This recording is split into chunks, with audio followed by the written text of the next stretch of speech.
Alright, here we go. It's the Ourcraft Minecraft podcast.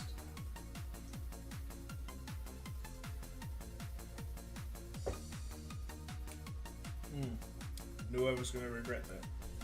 Oh well. It's the Ourcraft Minecraft podcast.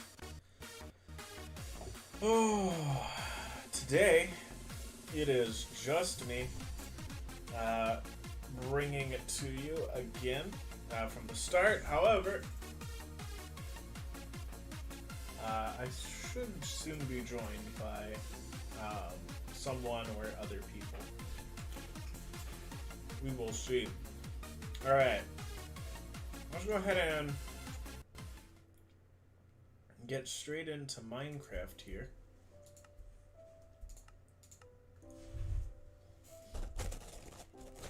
Let's go ahead and join the realm.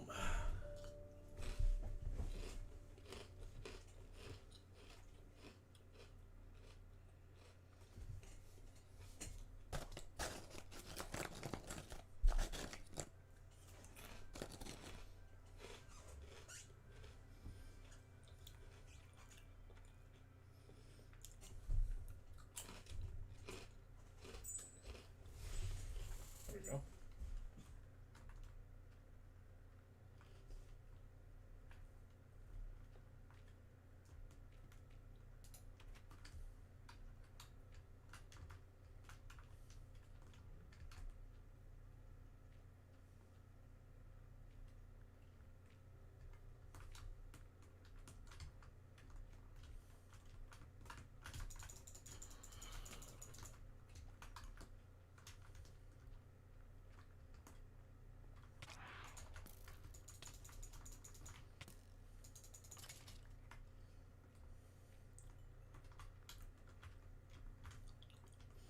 Okay, so,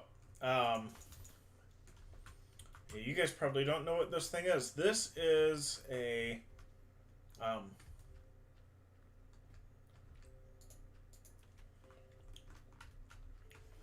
it's not a zero tick grower. That's sort of an inappropriate word. It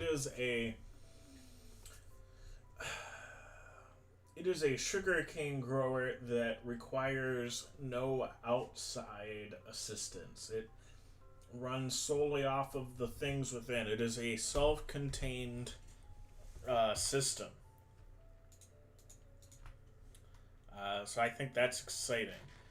There's currently nothing in it, and I need to encase the whole thing in stone so that, as you can see, it's currently shut off. That's because there was a creeper incident,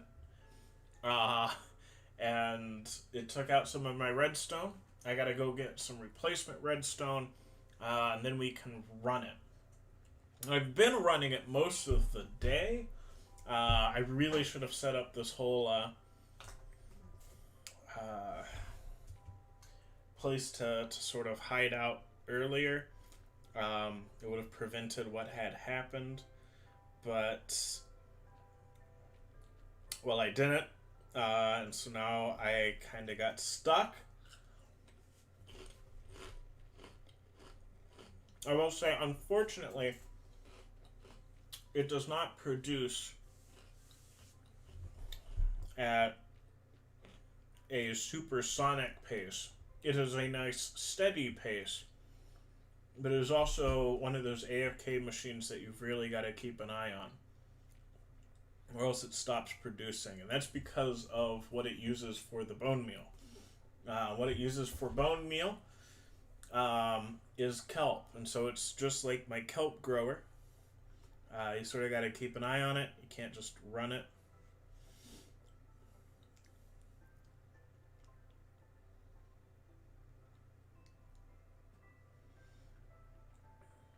So,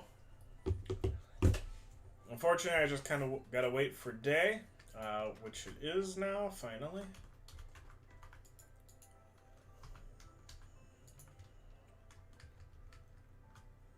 Once day comes, though,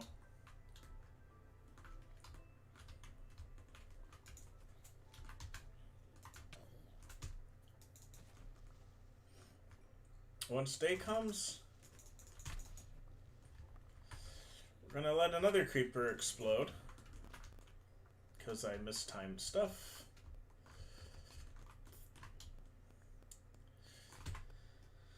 And we're gonna...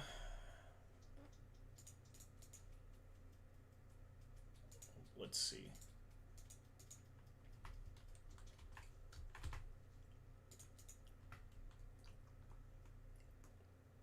Before anything further happens, let's go ahead and get this closed off.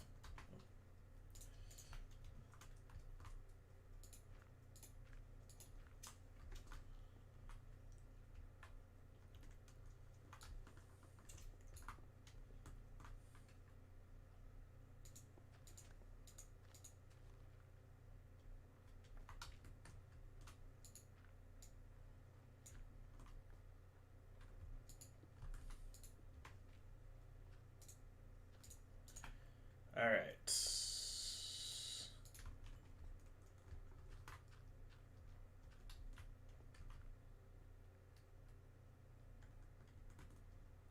We lost some sand here.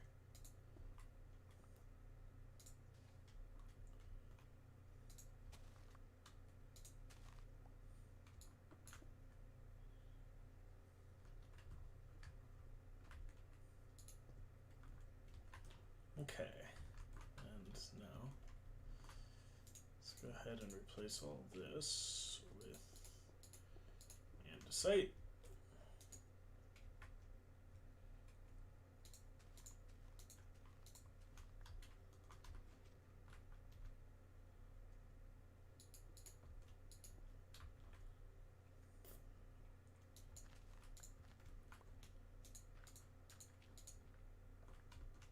Okay.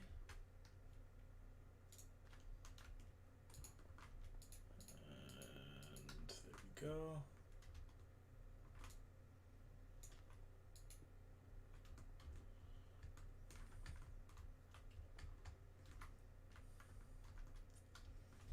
All right.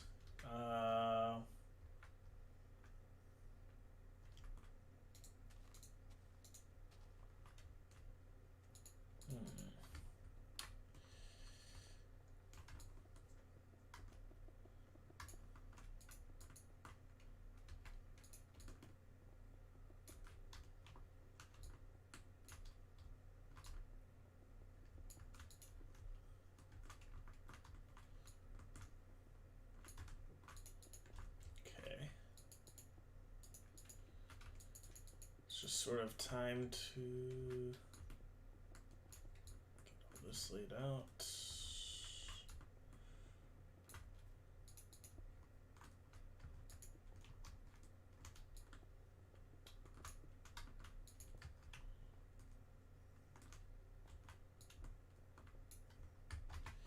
We're already out of andesite. Okay, cool.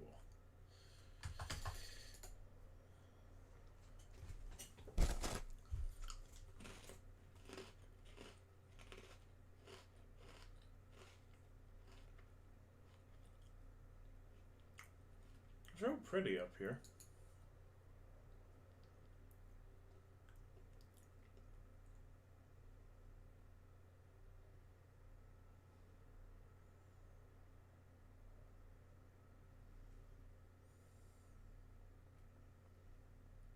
Okay.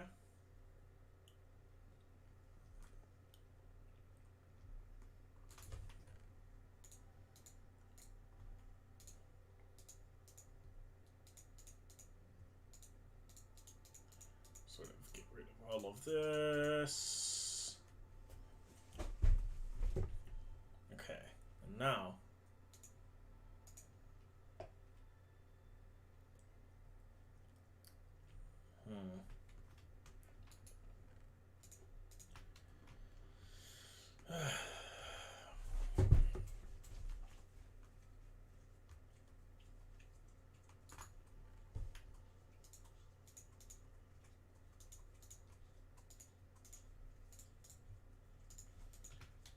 we're just gonna go ahead and make some andesite.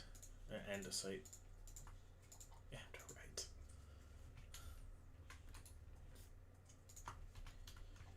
Since my stores on andesite are getting kind of low, we'll just make it andesite, andesite, andesite, andesite. Just make all of it.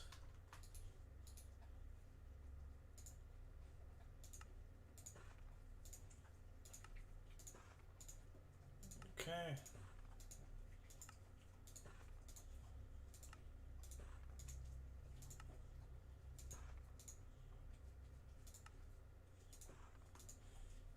You don't lose any blocks by doing this. You just sort of lose cobblestone and diorite, which is perfectly fine by me because I don't like either of them. How dare you speak ill against diorite? I don't like diorite. Cobblestone I don't care about. No one likes cobblestone. I don't like diorite. Wow. Just insult my entire aesthetic, why don't you? Yeah, it's bad and you should feel bad. uh,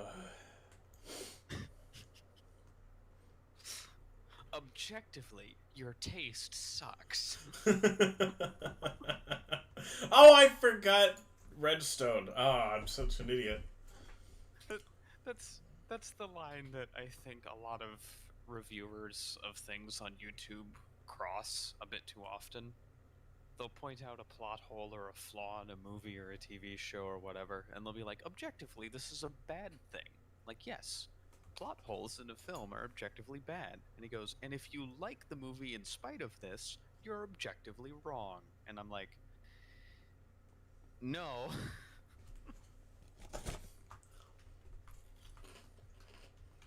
Yeah. That's not how this works. It's crossing a line. I'm not allowed to enjoy things that are flawed. I find this channel flawed.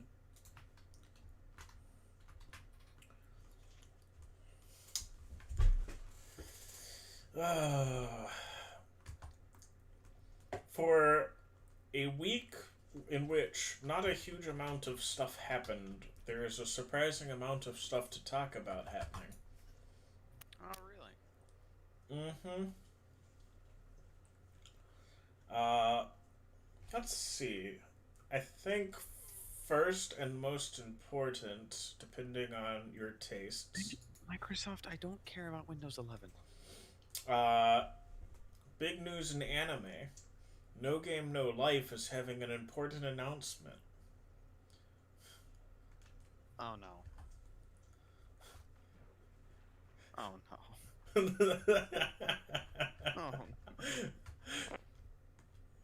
Oh. Sometime next month, around November the 22nd, there's going to be a big announcement for No Game No Life.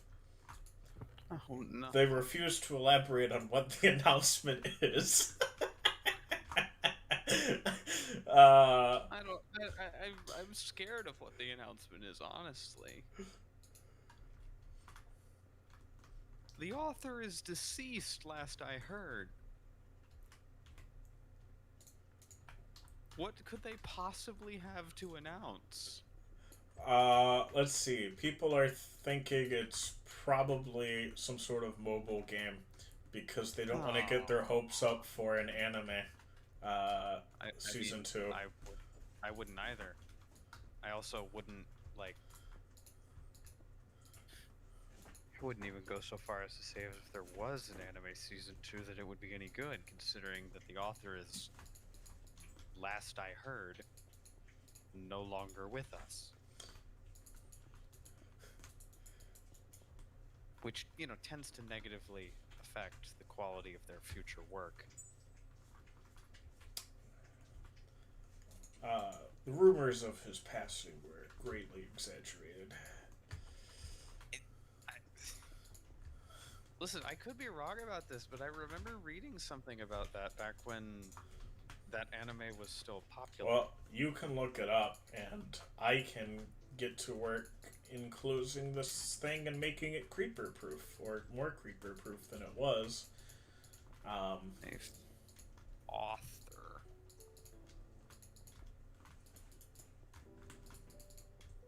Google. Why are the 4 autofills for No Game No Life offer prison, tracing, Twitter, and health? Okay, cool.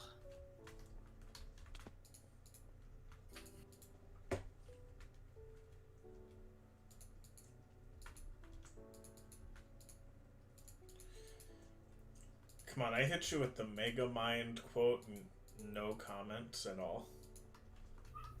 I don't like Mega Man. Oh. Well, your taste is objectively wrong, and you should feel bad. That's what people have been telling me all these years.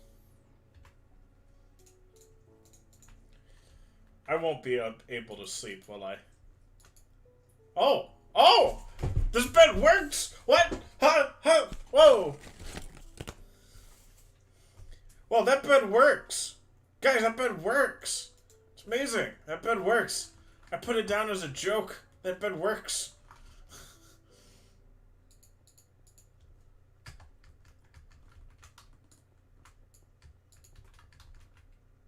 These guys lied to me. So he's not dead, and you were mistaken. It doesn't seem to be. Well, now you should feel bad for claiming he was dead.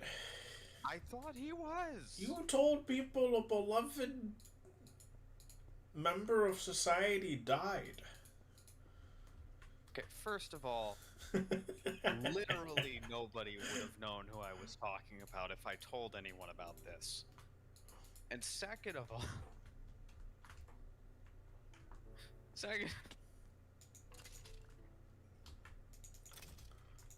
I didn't tell okay, so, you lied to me. Furukawa Lucas. Taigo Furukawa Lucas, born in 1984, goes by his pen name Yu Kamiya, is a Brazilian-Japanese novelist, illustrator, and virtual YouTuber. He's a he's a VTuber? Apparently. Okay. He worked on a light novel adaptation of A Dark Rabbit Has 7 Lives. I've never heard of that. He made No Game No Life, which has been adapted into anime. He listed as one of the top-selling light novels in 2014. It's one of the 10 light novel series to receive some award. Yomiuri Shimbun Sugoi? I don't know.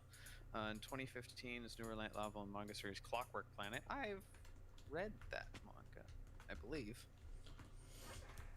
Maybe? I know it was Clockwork something. I don't know. It was greenlit for an anime adaptation. In 2011, he married Mashiro Hiragi, who would work on the manga adaptation of No Game No Life.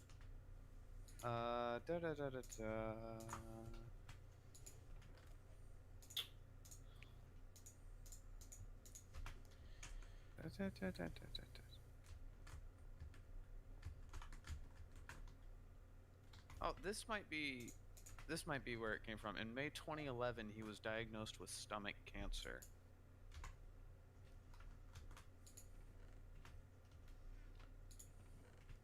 But then, like, in 2015, he had a kid, so...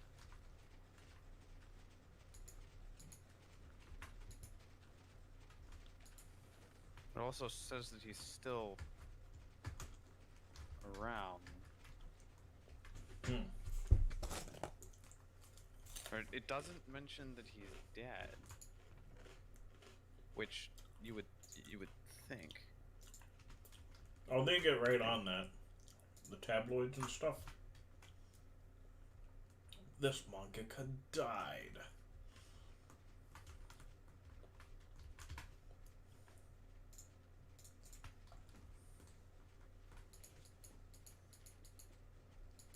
Well, he's not a mangaka, is he? I guess.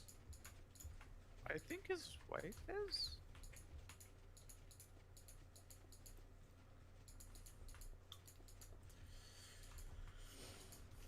I don't. It's weird. I don't know why, but it's hard for me to think of No Game No Life as a light novel. Well, I mean, yeah.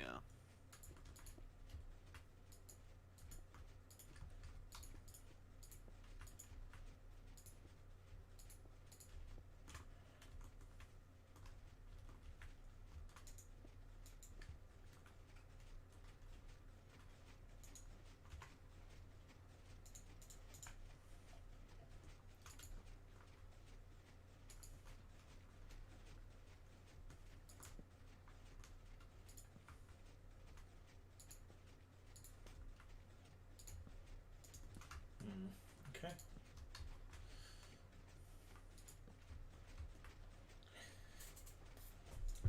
I looked that up like a Christmas tree, so there shouldn't be any random monsters spawning in the back there. We'll put a torch up here. Weird. Torch here. 2 torches there. Torch.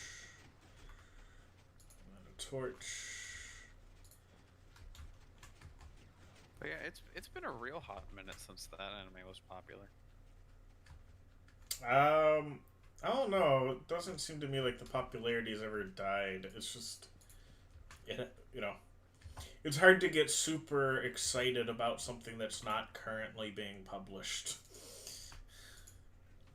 And it's also kind of hard to get super excited about something whose work was discontinued for possible copyright infringement. And it was questionable as to whether or not they would ever be able to produce any more of it. What copyright did they infringe? Apparently, the author was caught allegedly tracing some other artwork for his books or manga. Sweet. And that seems to be what caused it to not get, like, an immediate sequel.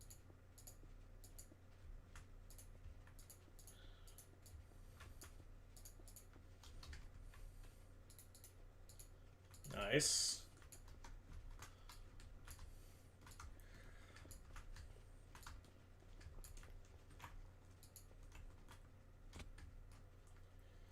Alright. Well, this whole thing should now be completely enclosed so that you can turn it off and turn it on and not have to worry about creepers just randomly walking up to you in the middle of the night and blowing up all of the stuff. What are you talking about? My paper farm. Ah, neat. I had a creeper walk in on me, and I decided to enclose the whole thing in andesite because it looks better. Objectively.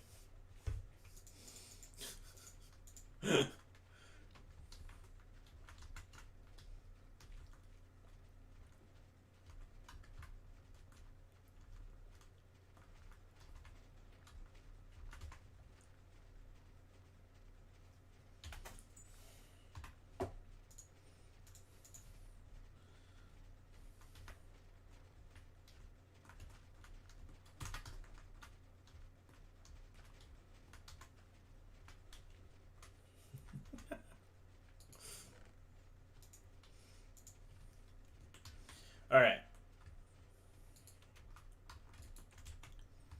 That's enough paper growing. It's now time to focus. Instead of the papyrus, it is time to focus on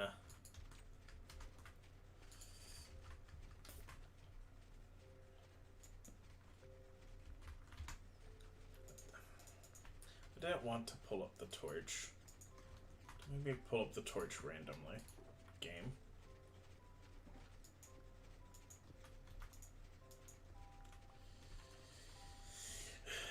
It is now time to trade with the villager.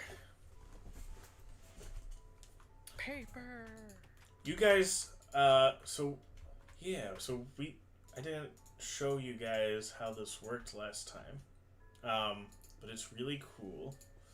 Well, I think Oh it's yeah, really... didn't the stream end before Yeah, the stream ended we before actually got around to fixing the darn thing? Yes, the thing Or has the been ports on the... completed off stream. Okay. I did a little bit of building off stream, and this is my computer that runs Pokemon Red.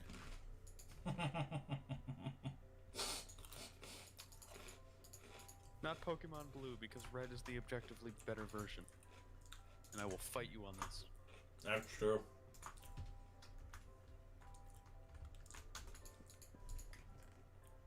Blue is for people who don't know any better. And for speedrunners there, briefly.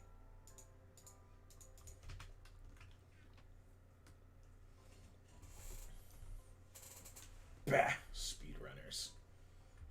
Ouch. Oh, in other news, I am now on I'm down to third place on that leaderboard. Oh. That lasted a while. No, it lasted like a month, and then somebody beat it, and that lasted a month, and then somebody beat his. Which is...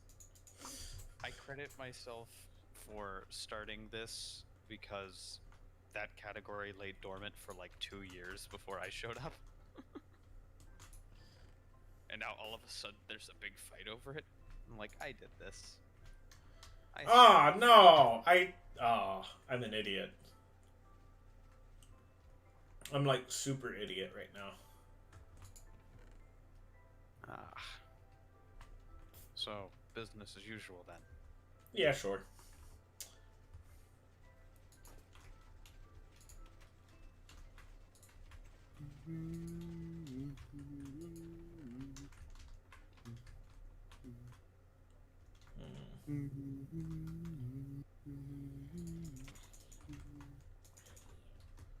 Okay.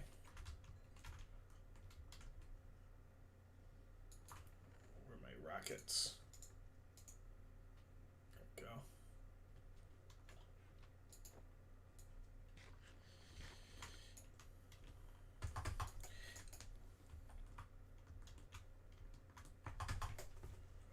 Okay, there we go.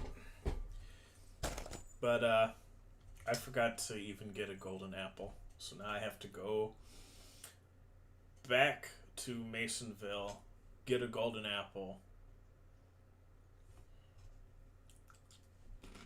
Do you need me just to like airdrop you some golden apples? Because I got a ton of them.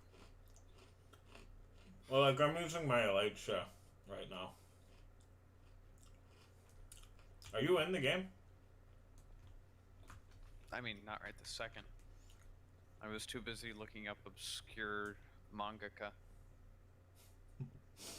Sounds about right. Okay. Shut up. Why are you bringing this up? Did you even watch No Game No Life when it came out? No! And I haven't watched No Game No Life ever. So why are you bringing it up?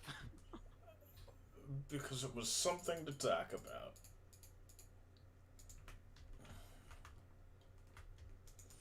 And in other news, the bees are disappearing. Well, speaking of environmental causes, Oh my goodness. Do you just have a list? no, actually, it's, like I said, a weird amount of things have actually happened. Despite the relatively uneventful week. It's weird. There's no crises, but there's a lot of current events. Yeah. That's a lie. There's always crises. Well. Anyway, environmentalism. Yes. So, following the success of that was 2 years ago. Team Trees. Man, that was 2 years ago. Which one? The real one or the 2B2T Team Trees? The real one. Mr. Beast. One of those. Unfortunately, that's the one that I know nothing about. So, Mr. Beast's following the success of his Team Trees, he has decided to do Team Seas. Team what? Team Seas. Like the ocean sea? Mm-hmm. Yeah, no, exactly like that. Alright. What is he doing with the ocean? Is he trying to make more of them? For every dollar you spend, he'll pay somebody to pull a pound of trash out of the ocean. The goal is to reach 30 million by January 1st. This is Team Seas. That's a little ambitious, isn't it? 30 million in like 2 months? They're already at 1% of that, so. Yeah. And they're over 1% of the amount of days through that. You're not entirely wrong. So this is what is trending on Twitter at the moment. Team Z's. It's Team C's. All of the YouTubers and whatnots are trying to get people to send money to this cause. And call me Carson. Oh, that guy. That He's guy. been relevant for like 5 years. Well, call me Carson on Twitter. This is what brought it to my attention. So this is how I learned about Team C's, keep in mind. I mean, it's not dissimilar to how I learned about the ship. Why? I don't know about that. Because Call Me Carson put on Twitter, listen, I didn't have a video for Team C's, so I wrote a fanfic instead. And then he shared screenshots of it's like an actual fan fiction of Team C's that he wrote in very much the style of the fan fiction about the developer for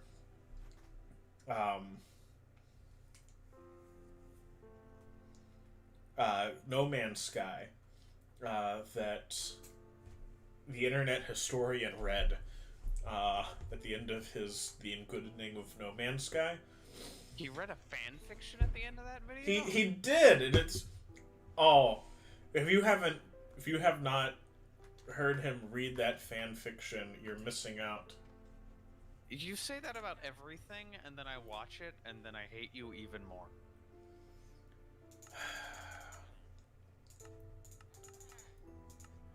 I'm not gonna get as good a deal as I got because I can't kill this guy over and over. I thought it would stay completely preserved, but apparently the time does allow time to pass as a zombie. Oh shoot, I messed it up in several ways. Ah, rats.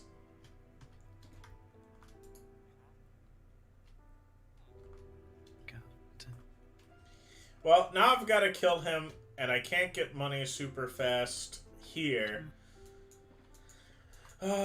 Sorry, Job. I've got to come to your store and get a lot of money, because I'm not wasting time on this today. Don't worry. I'll bring you the money. Just bring as much as you want, I guess. And I'm going to leave these shulker boxes full of,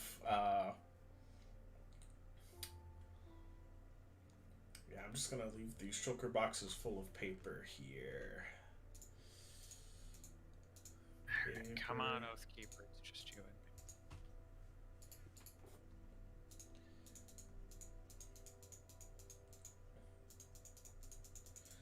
and me. Alright.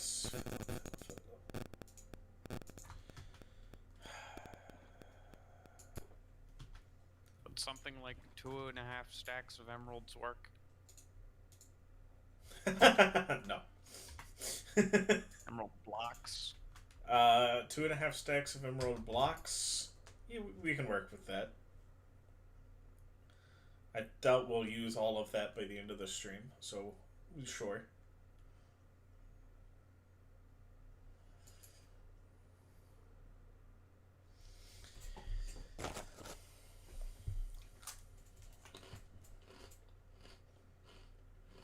Okay, and through. Ah!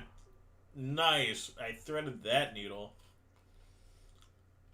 I'm getting pretty good at this elytra thing.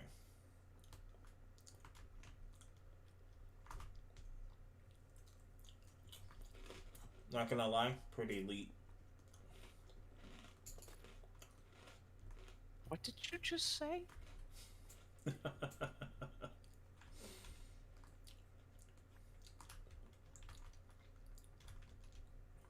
I said not gonna lie, pretty elite. Okay, I guess we're just resurrecting all of the things from like the early 2000s.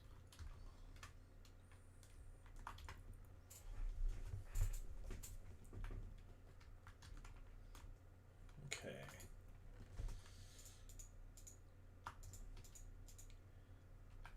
Let me get some emeralds going here.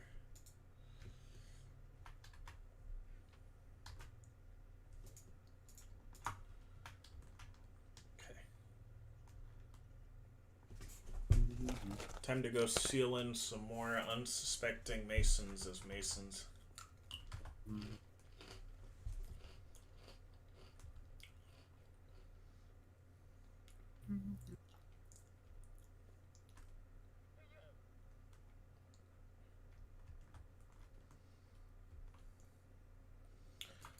Well, you were a first level mason. And now you are going to become a master mason.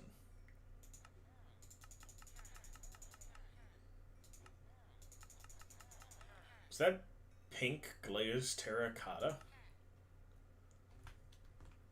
It's pretty good. I don't think we have any of that yet.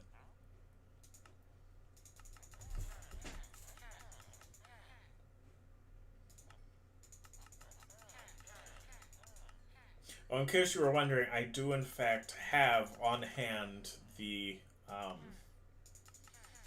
Call Me Carson Team C's fan fiction. I don't want to know.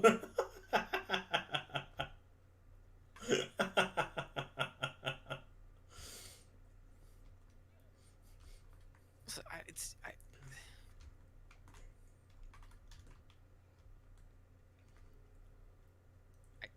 I don't know how to explain this other than there is nothing about that sentence that makes me want to know any more about the subject of that sentence.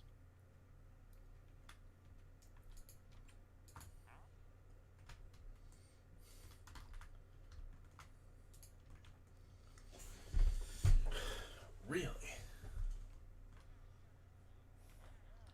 All of these villagers are getting dangerously close to falling into this water and condemning themselves to a life in the depths of the earth.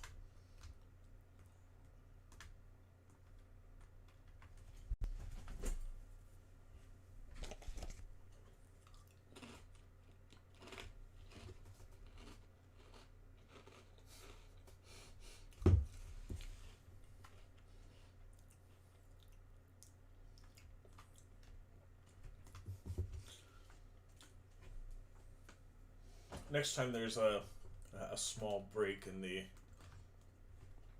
action on screen, I might read it.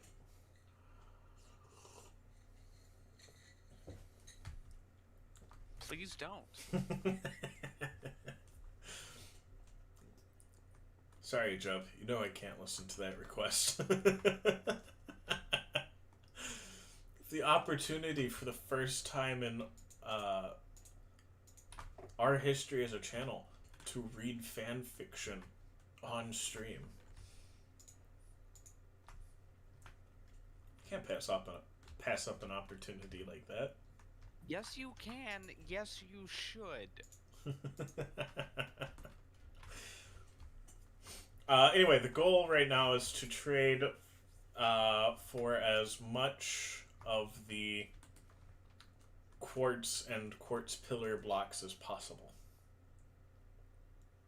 Neat. Oh, do you show up on the mini map? I don't know. Do I show up on the mini map? Do not.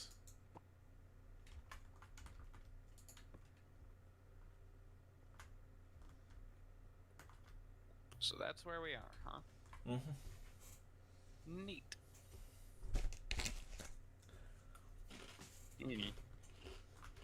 And these are both maps that need filling out, and they are in the respective places that they fill in. I do kind of want to get 9, so I might do 5 more maps later. The problem is you gotta go to the edge of this map and then like start it and then come back, expand it, and then go back. Mapping's difficult.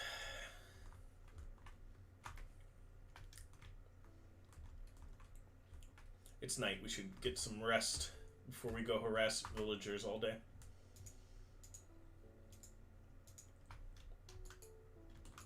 We're gamers. We don't sleep.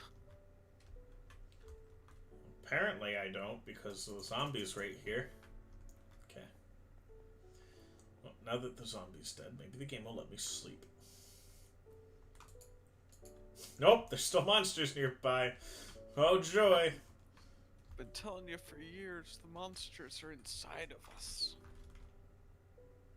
We need to defeat our internal demons before we can get the truly restful sleep that we need.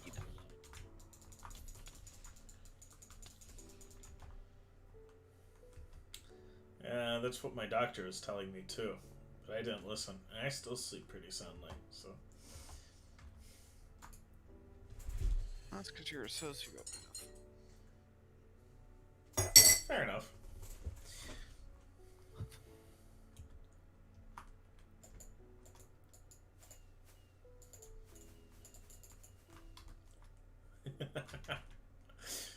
Wasting rockets. Yep.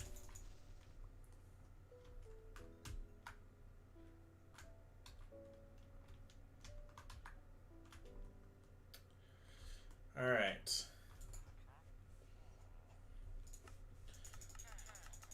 Nice pillar quartz. Nice set of block of quartz. By the way, both of these iron golems spawned in naturally. Neat. Just from gathering this many villagers around me. Yeah, I mean, like, once you get a certain number of villagers together, they will do that just normally. I was surprised that they could summon 2 at a time, though. Yeah, I'm not 100% what the limits on that are.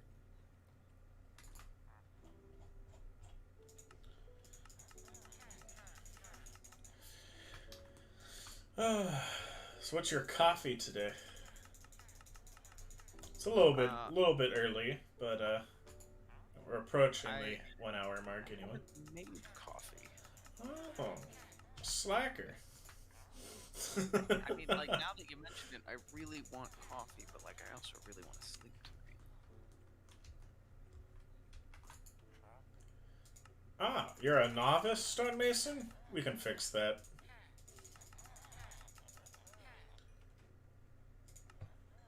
There's a leech on society here. Yes, he's going to go down into the basement eventually, so you can leave him alive. Oh. But, yeah, come here, come here. Your days are numbered, punk.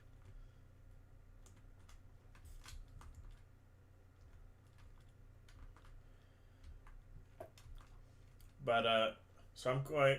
So here is, it's a mine. It goes all the way down to level 12. Mm-hmm. It's mostly good for getting redstone at the moment. I haven't seen much diamonds, and really, who needs copper and iron from mines? Dream Thief needs copper. Not from a mine. He can go sit at his thing. Anyway, I'm gonna eventually clear out this. Really slow. I'm going to clear out this space right here. To and put in a like a lab or something, and the first victim of the lab will be the 2 leeches on society that are currently present. I'm sorry. I believe that you mean volunteers.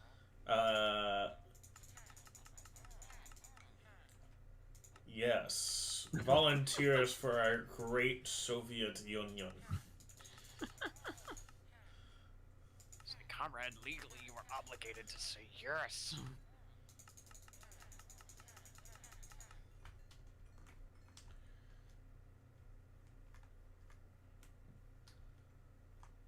All right, let's see.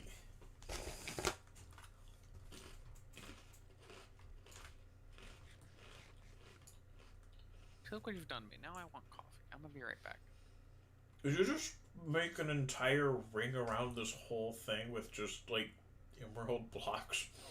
No. I almost kind of want to actually... Not a complete ring.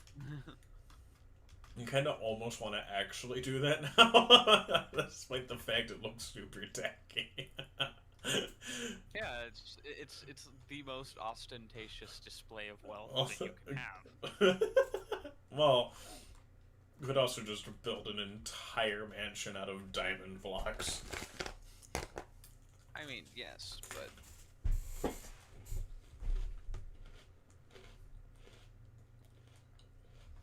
diamond blocks aren't this universe's equivalent of money.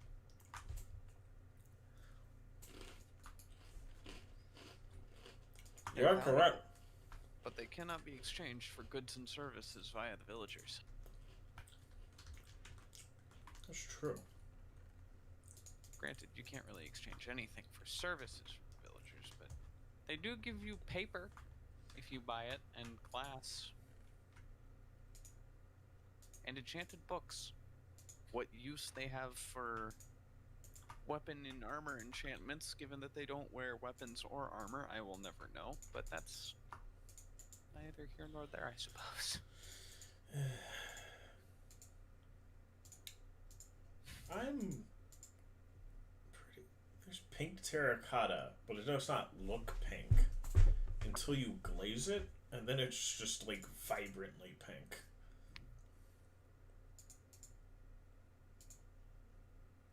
Yeah.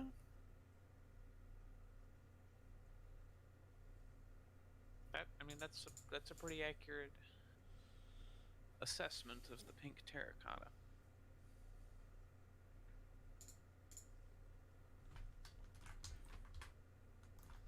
Okay. I'll be right back. It just becomes violently pink. I didn't know pink was aggressive until I saw that.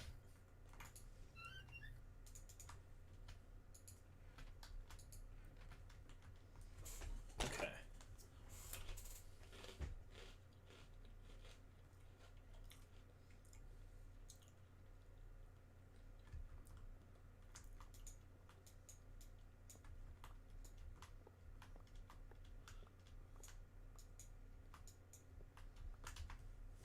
Go.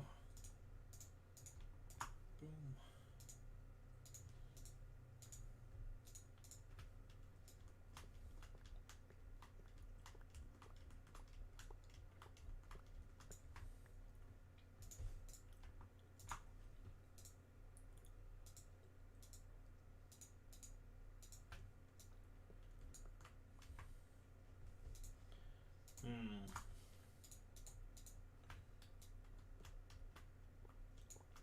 Try this.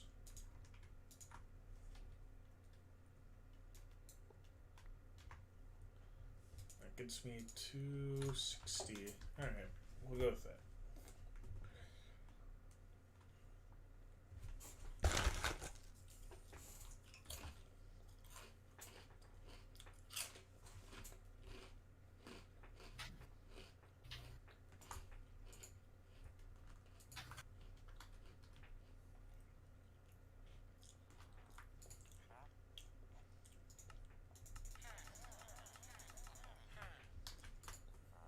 Alright, give me all of your quartz. All of the quartz. Quartz? What about you? No, you're just a novice.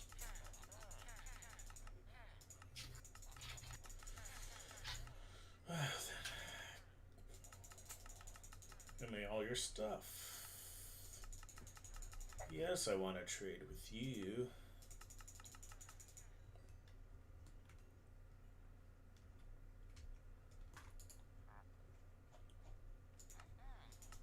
Nice. Quartz.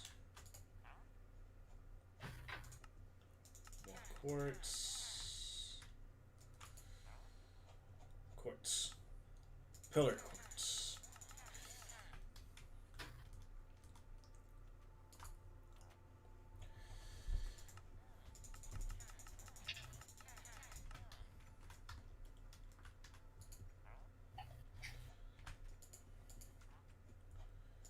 Ah, more quartz.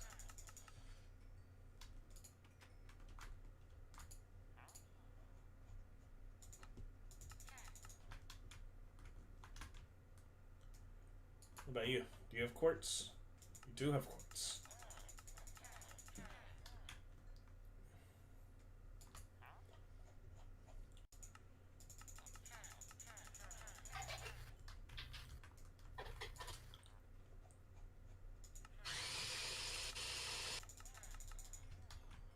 What in the world was that? Reblending beans?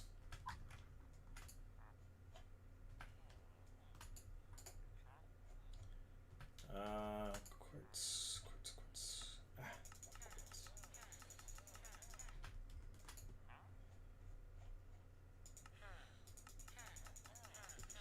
There are so many villagers here. I've spent the entire day trading, and I'm pretty sure I didn't get to trade with every villager.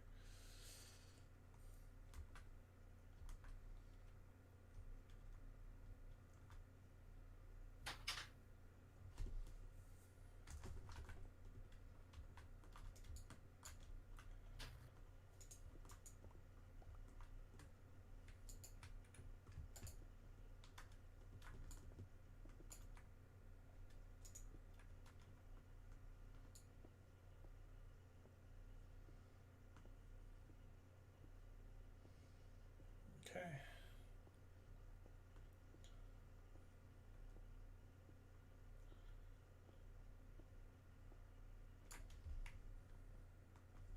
You went to sleep.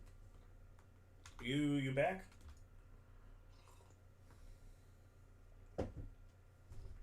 No, looks like he just went to bed. Okay.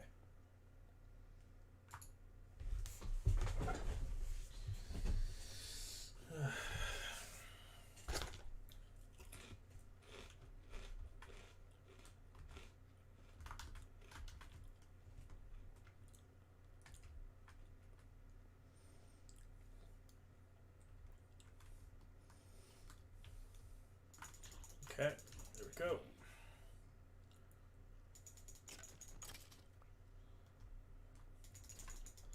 Oh man, that's a nice set of golden armor you've got there. Pity it didn't do anything.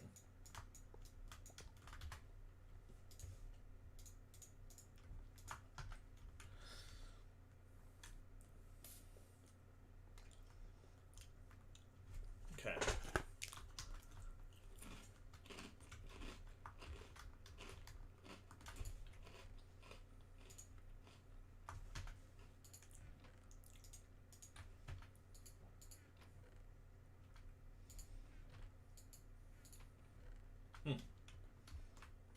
Fascinating.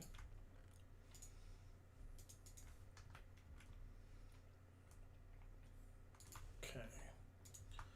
That in, and then polished granite, black terracotta.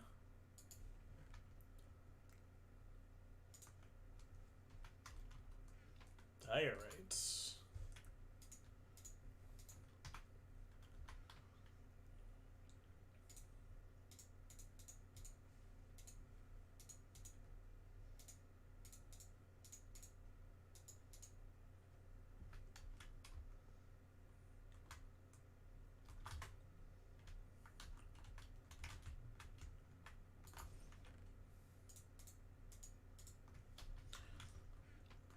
have the box for the gold.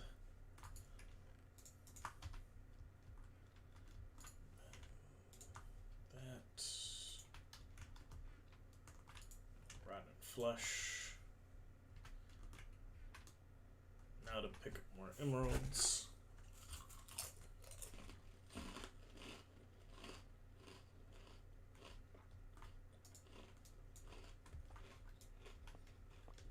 Okay.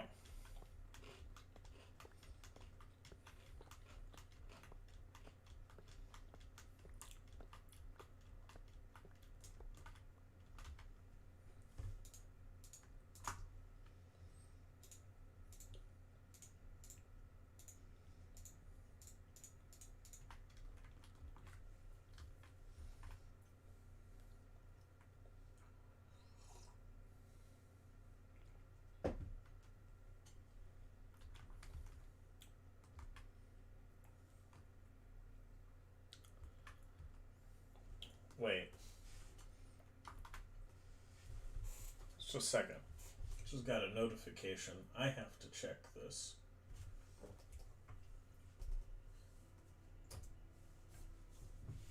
What is this? What is going on?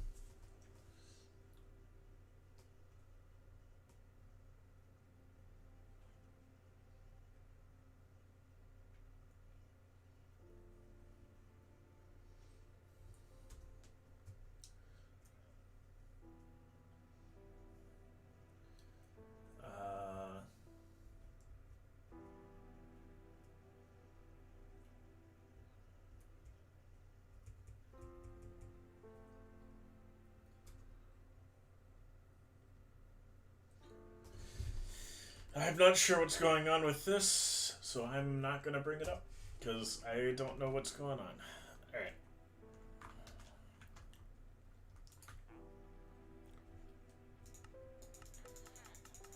More trades to be had. Plenty more trades to be had. Give me all of the quartz. There's quartz to be had here, my boy.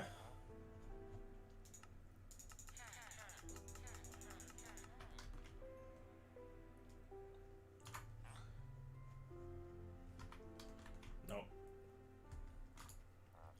I'm not trading for the 2-for-1. You can sit on that for a few days. I've got plenty of other people to trade with. Plenty of other people want my money for less.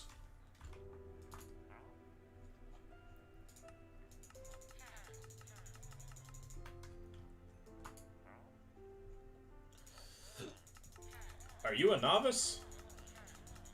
Here, let me teach you.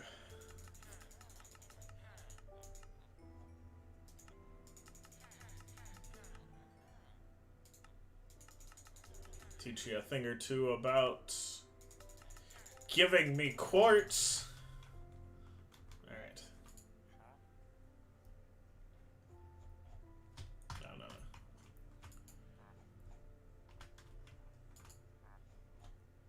Yes. More pillar block.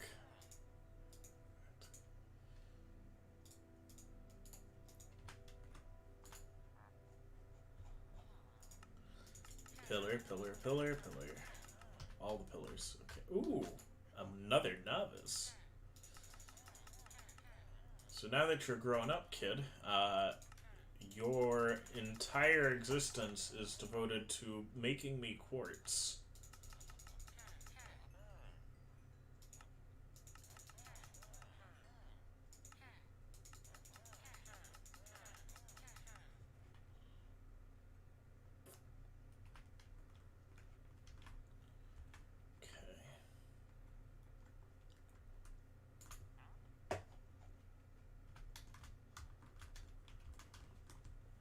Are any of the villagers upstairs? That guy is. He's probably got quartz.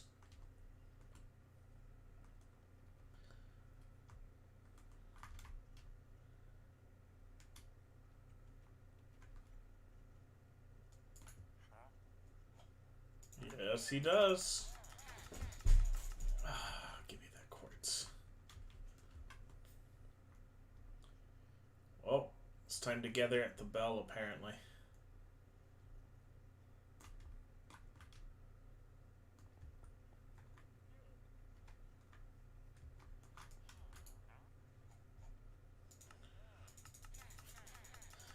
And when they gather at the bell, it's the best time to find the people who need to be traded with.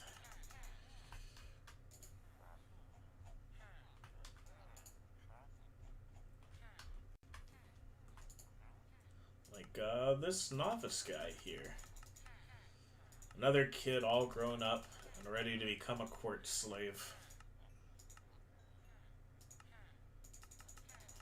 More polished diorite. Gray glazed terracotta. And block of quartz.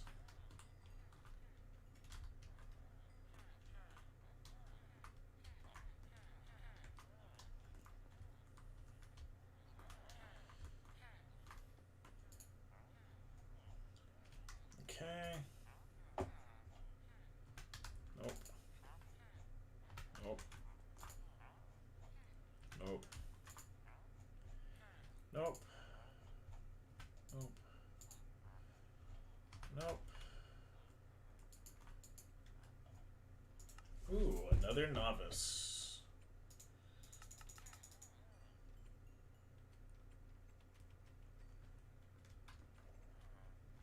I ran out of money.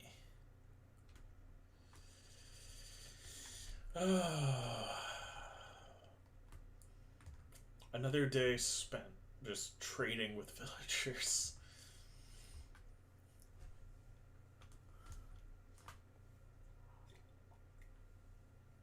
Oh my goodness.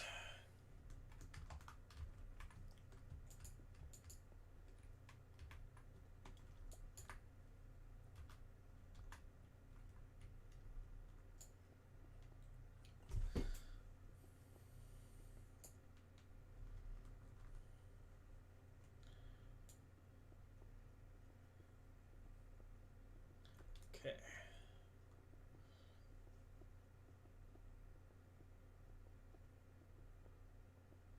Let's just take some time and actually use the stuff we've got.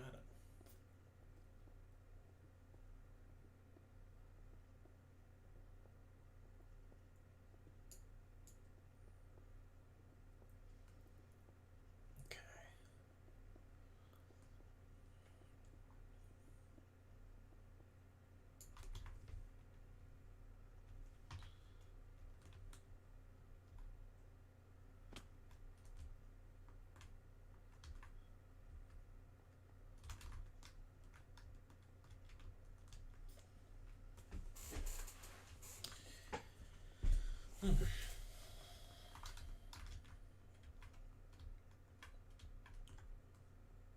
Alright. Take this, drop off that, pull up this.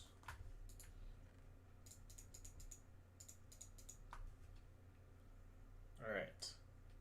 So, the terracottas, the chiseled stone, the polished diorite and andesite. Yes? No. What? No, what? You said yes. I just disagreed with you on principle. Oh. I'm back. I have my coffee. Excellent. Only 10 minutes late on the hour. Hey, guess what? I don't care. You're not like my employer or anything. What are you gonna do? Fire me? Make it so I can't join the Discord call anymore? Well, I can't do that because I'm not the admin of this particular Discord. Make it so I can't join the Minecraft server anymore? Can't do that either. Yeah, so like you have absolutely nothing to threaten me with. Dock my wages that you're not paying me? That makes it sound bad. That makes it sound like I actually owe you wages or something.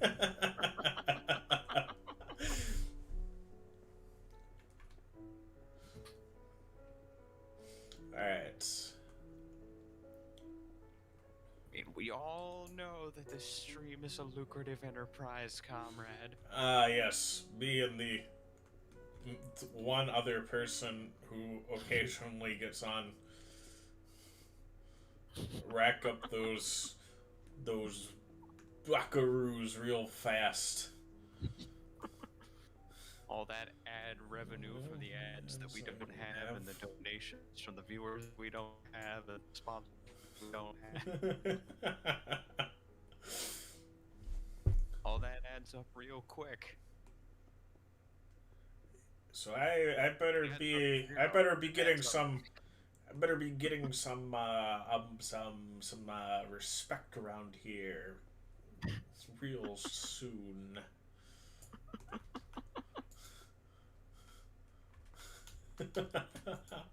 I'm not saying that I deserve royalties, but like, you know, a check at the first of every month for the use of my idea would be nice. Guess what I'm asking for is royalties.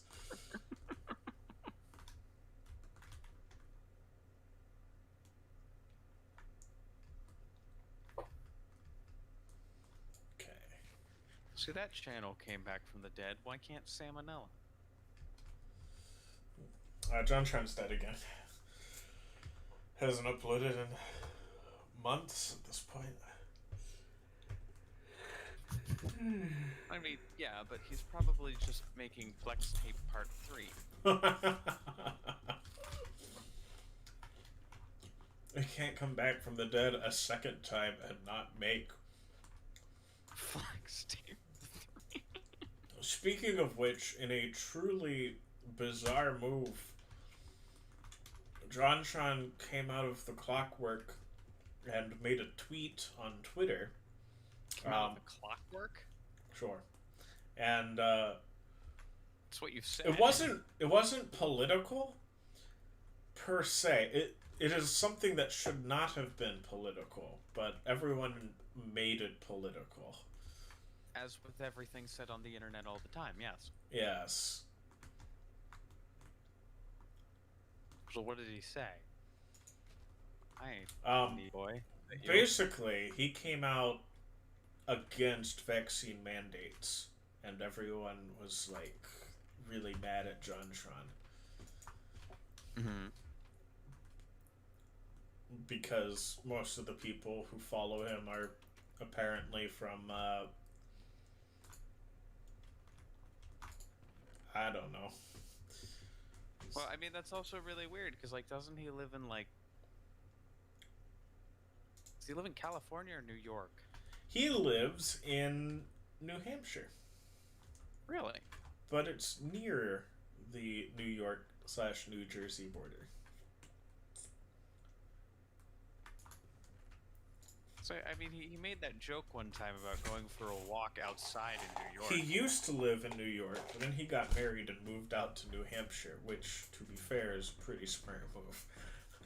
He did what now? He got married. Wait. You didn't know JonTron was married? No. He's only been married for like two years. 3 years? It might be 3 years now.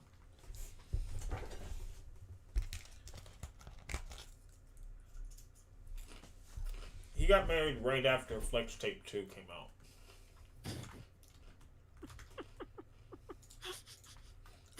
That was a coincidence, probably. I doubt she was on the fence, and then he puts out Flex Tape 2, and then she was just like, yes, this is the man I should marry. I feel like you should have made sure that, like, she was on board and locked in before you dropped that. I feel like any normal person on the fence would have seen that and went, like, maybe I should rethink some things about my life.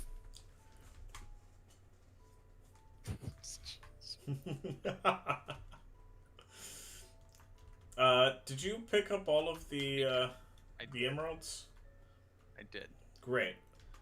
I Because spent I'm not a the real celebrity. last 2 days literally doing nothing but trade with villagers. And there were still villagers I hadn't traded with at the end of both of those days.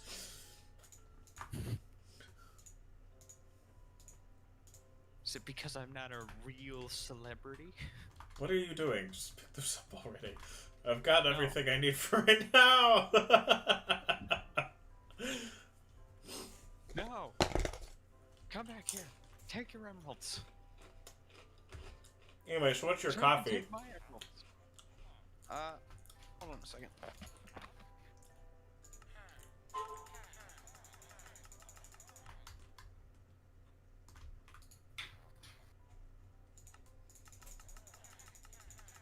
Okay, I hung on for like a good solid second.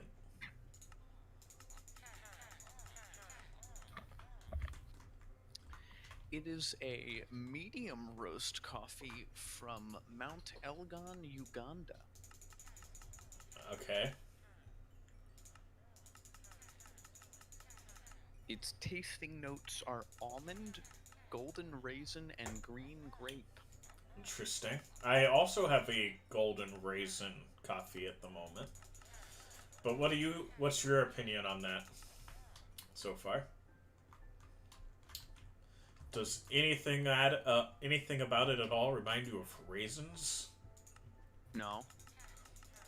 Yeah, mine doesn't remind me of raisins at all either. It's kind of like those kind of like sommeliers. It's like, yes, I'm getting distinct. Yes, this is like birch wood and dark fruits, and I'm just like, it. No, my guy. It's coffee. It tastes like coffee. The main difference is this one is a bit sweeter than normal. It's got a bit more acid. I'll have to get some Bella Donovan sometime and have you like over, and you can like see how that one really just does taste like the notes say it should. I was taken aback. I was like, Yeah, I mean, I've had coffees where the tasting notes, like, you take a drink of it and you're like, ah, yes, I can definitely taste like a caramel-ish kind of thing with the hint of cherry or whatever. And then there's other ones that are like, you will taste all of these things, and you take a sip and you're like, no, that's all I'm getting is coffee. this one is a weird mix of both. I don't taste the raisin, but the other notes seem to be pretty decent. So this is, I still have the Blue Bottle Coffee Company subscription, and I'm working my way through their selections. This one is their Three Africas blend, which is apparently one of their oldest blends. There are 3 Africas now?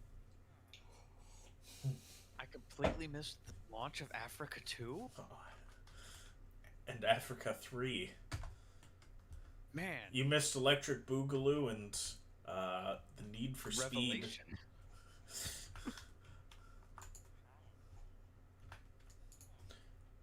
Why is Moist Critical playing RuneScape? Is he not allowed to play RuneScape? I don't want him anywhere near anything I love. That's a bit harsh. He's not that bad. He's just kind of bad. He's pretty cringe. He's pretty cringe. Moist Critical is the only man I know who approaches absolutely everything with the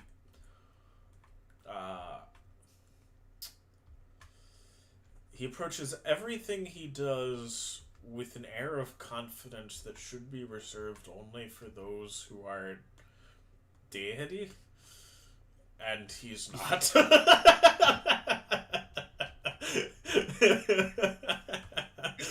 yes, now I shall learn chess with the confidence of a grandmaster. Ah, yes. How did the pieces move again? I haven't watched much of Ourcraft stuff. It's every time I see a clip of him, I'm just like, here is a man that knows nothing about what he's talking about, speaking with so much authority, you almost believe him. No, that's exactly what it is. It's the only reason I occasionally just pull up one of his videos is because I want to see somebody that confident just talk about something they have no idea about. Yeah, but see, like, listen, I hear enough people talk like that in my day-to-day life. I don't really need to go seeking it out.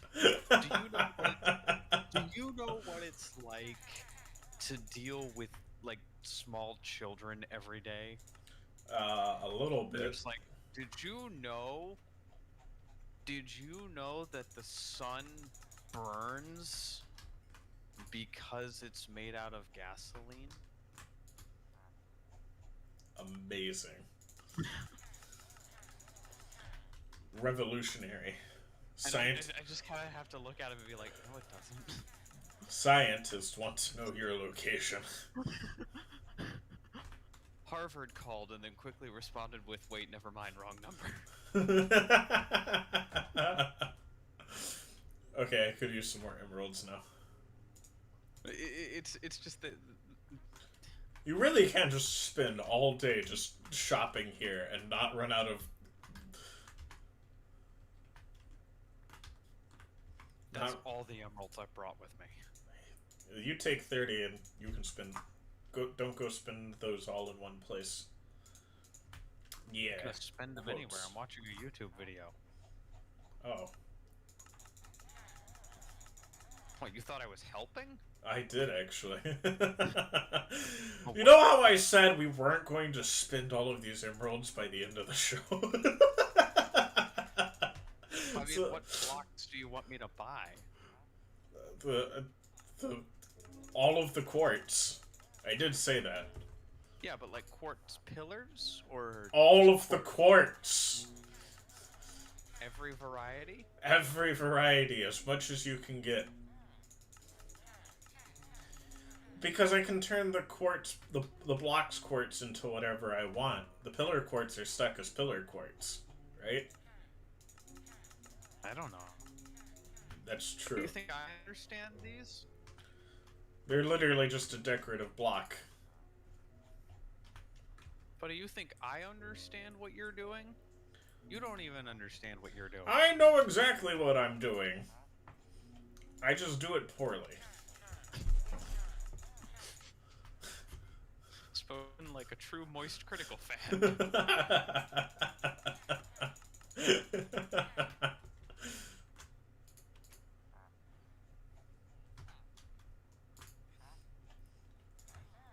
I have been doing this job for 35 seconds, and I have all of the confidence of the Dunning-Kruger effect, +1.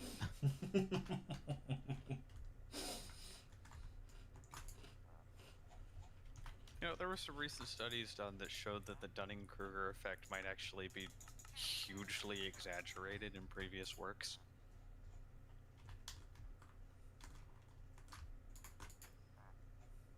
I don't need somebody to tell me that that's obviously not true. I can just go spend some time on the internet and find well, okay. In what might also be the cause is if you're aware of the Dunning-Kruger effect, it lessens its effect on you. And well, for conscientious people, I imagine it would do something like that, where they would be about to say something and then go, wait, no, I might not actually know what I'm talking about. Right, so being aware of it lessens its impact on you, and the internet has made it to where almost everyone knows about it, so the reports that say it might have less of an effect might in fact cause it to spike again. If you catch what I'm saying.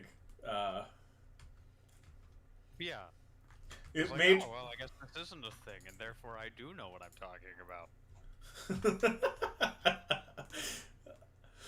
uh, Reads one article on one thing one time. Well, I mean, considering this article told me that the Dunning-Kruger effect is exaggerated, then I am perfectly equipped to tell everyone about the Dunning-Kruger effect.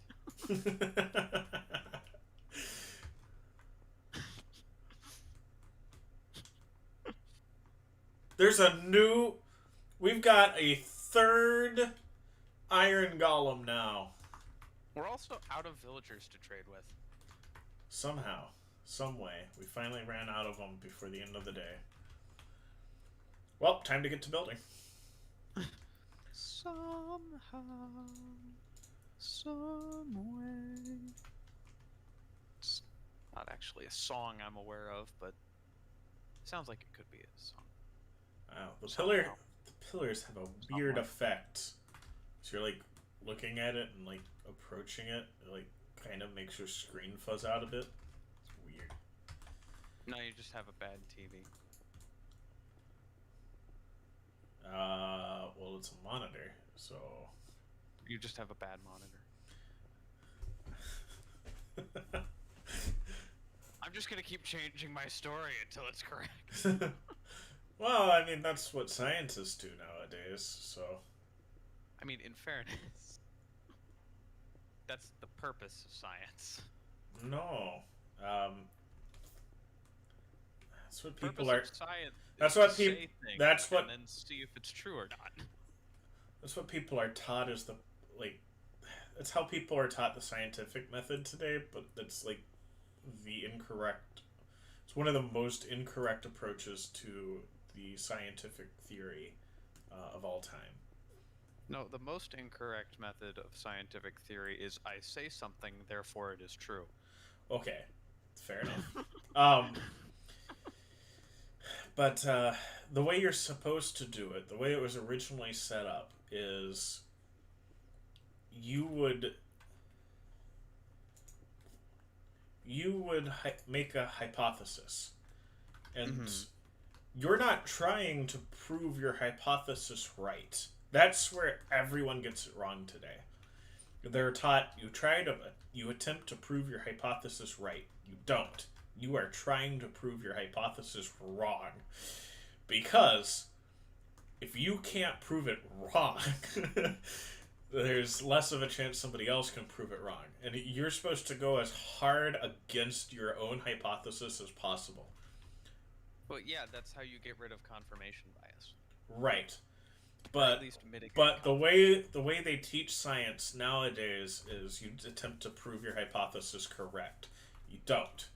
In fact, if you do, you're going to fall for confirmation bias. You make a hypothesis and attempt to prove it wrong as hard as possible, but I mean, yeah, I think it was a math teacher I had once that said you need an infinite number of proofs to confirm something is true always, but you only need one negative example to prove that it's wrong. right. Which is why that's why it takes so long to get anything marked as a scientific law. Is basically we have to try everything that we can possibly think of to make it not true under any circumstances ever. Yeah, which is why if something makes it into scientific law, it's basically been confirmed so many different times and in so many different ways that it's not that you shouldn't question it or try to prove it wrong yourself, but you can pretty much, unless you are in the process of attempting to prove it wrong at the moment, take it as just an absolute. Unless you're dealing with quantum mechanics, in which case nothing matters. There are currently no laws in quantum mechanics because we haven't been able to. It hasn't been a thing long enough to get anything like It's made in. also really hard to create a law about something that by definition changes constantly.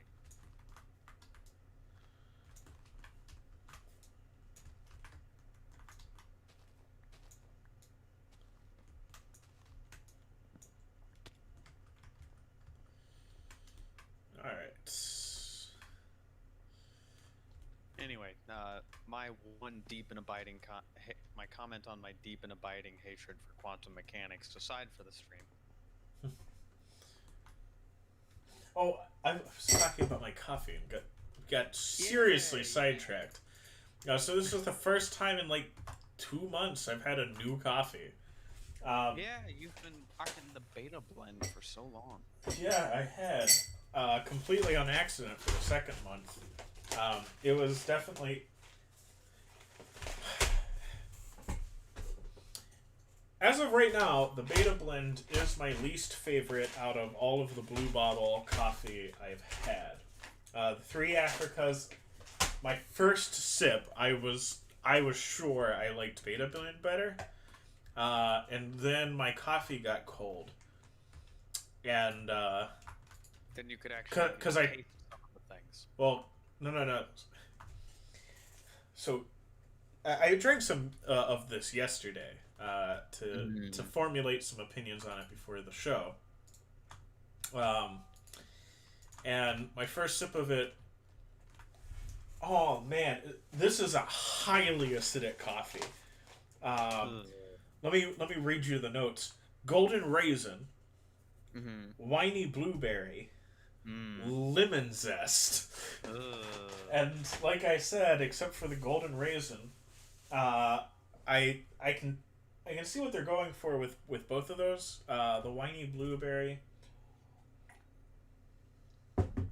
They're trying to tell you acid, lots of acid. Yeah, and some fruity. Yeah, there's definitely some of that sweet tart blueberry flavor. And with the lemon zest, it is very bitter and very acidic.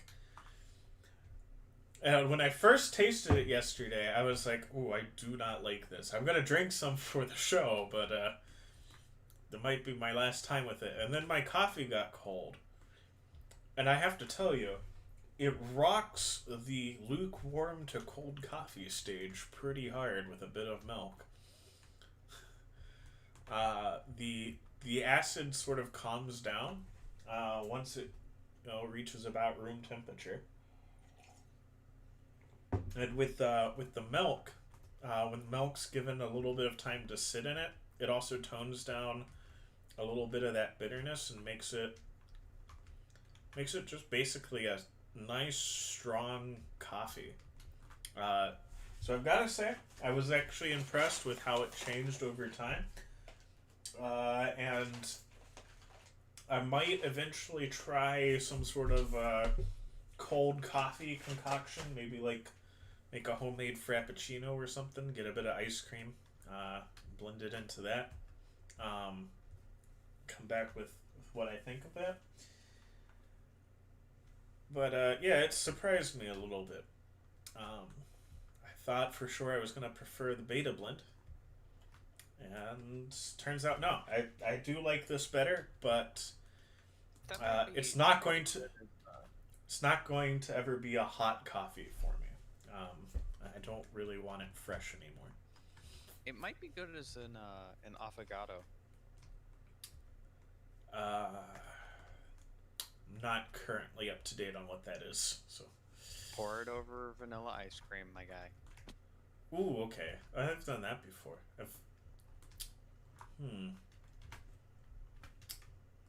I'll have to try that.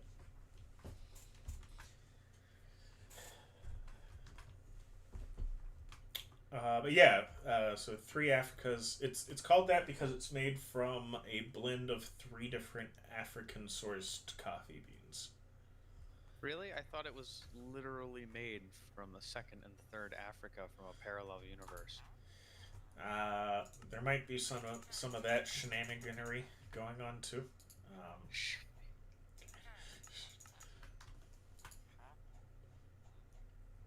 Thank you, English. Very cool. English, you really are 3 languages in a trench coat.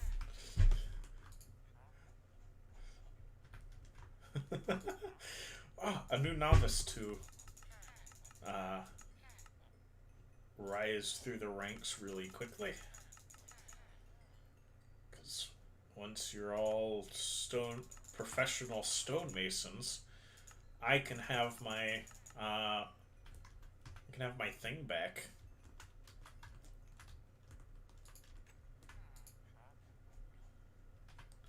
What thing back? My XP farm that I had to take offline by pulling the smelter. Why did you break it? I only pulled out the smelters. I didn't break the redstone. I only pulled off the smelters. And it turns out Dream Thief was indeed completely correct. You have to run some part of why you run stuff through it is to the XP drops are better on used smelters. The longer a smelter or furnace has been in an area in the same spot, the more XP it gives. The more it's been used. So he was absolutely correct on that. I found that out, unfortunately. Does that continue to ramp up if you use it and take things out of it, or do you have to like run a whole bunch of stuff through it first and that hard locks it into a bracket? Or do you know? No, it seems to increase steadily over time. There's probably a cap somewhere along the way, but that's why. Yeah, I'm like, if you start using it before you reach whatever cap it is, does it continue to ramp up as you use it? Yeah, as an yeah, XP yeah, bar? yeah, yeah. It did. Okay, that's cool. But I had to. I've spent almost all of my emeralds. I spent almost all of them leveling up one guy. And now I've got a bunch of stuff to go drop off. Too. Why am I doing your job? You're not. I mean, you are, Yeah. but only because I asked you to.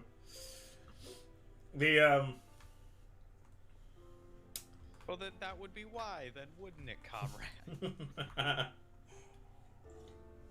Believe I asked very specifically why. Which you responded with, you're not. Well, you are, but only because I asked you to, which is the answer to my first question. Shoot, that's not what I meant to do. Where's my dripstone? Oh, there it is. It's right by the terracotta. How convenient.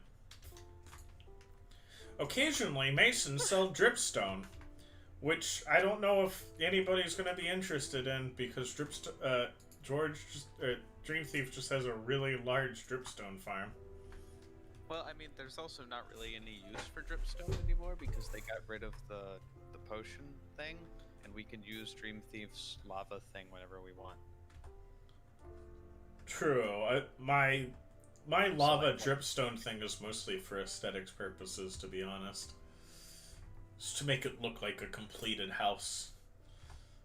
So, Conrad, on a somewhat related note, I just started the YouTube video that I've had up on my screen for a while now. Uh-huh. And the first thing that the guy said is, nothing like a nice cup of room temperature coffee to start the day. Why? How is that? How? Have you been listening to me, Mr. RuneScape player?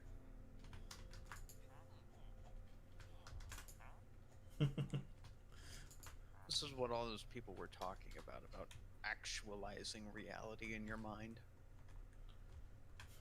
Yes, this is what they were talking about. This is how you use 150% of your brain.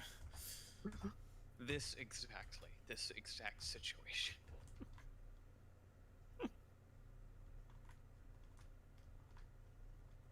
Reminds me of a musical about aliens invading Earth and turning humanity into a hive mind where everyone starts singing and dancing in synchronized rhythms to communicate, basically turning the whole world into a musical. they're talking to a professor, and he's like, "Don't worry, I have a plan. I theorized this exact sequence of events over 30 years ago. Exactly this. Yes.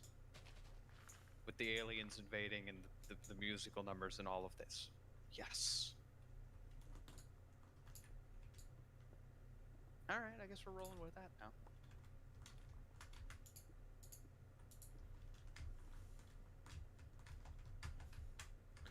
That's the one called The Man Who Doesn't Like Musicals that you've The told me guy about. who didn't like musicals. Yes. The one that you've told me about several times. Yes. It's like the only musical I enjoy. Because he too is a man who does not like musicals. I mean, kind of, yeah. Every other musical, I'm just like, yeah, there's a singular song in this whole thing that I find enjoyable and will listen to. Aside from that, everybody just shut up.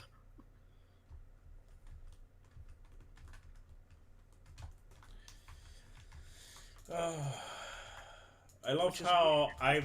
I make a statement Musical at my school. and I mess up my uh, my emerald farm, and surprise, surprise, we ran out of emeralds.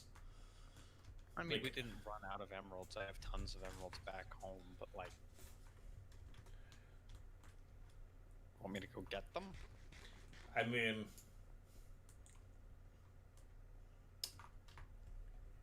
we're going to have to. You will owe me a large amount of emeralds. Yeah, but see, I've got an infinite emerald farm that's a lot faster than yours. But it's also, I mean, mine is function.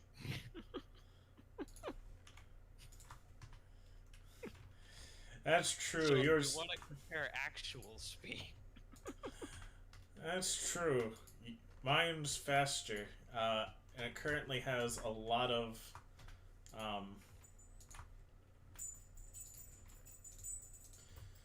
Currently has a lot of paper sitting there and waiting to be traded, but until Dream Thief gets back here and we can turn it back on hard, it's not.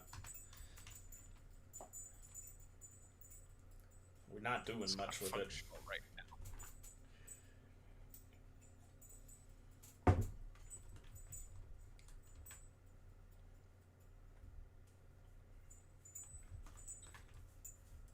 The main problem was I was there way too long getting that entire situation set up. Did you already head back? Yeah. I was gonna go with you. Give me a moment. Well, tell me when you're in the Nether so I can go to bed. I'm already in the Nether. All right.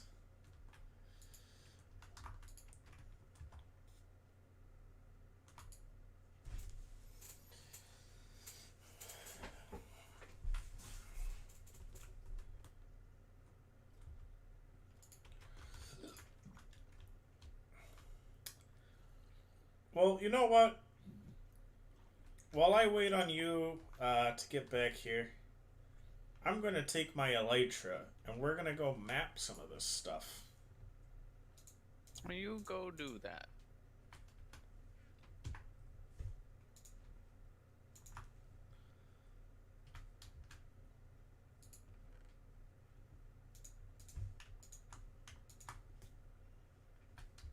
Okay.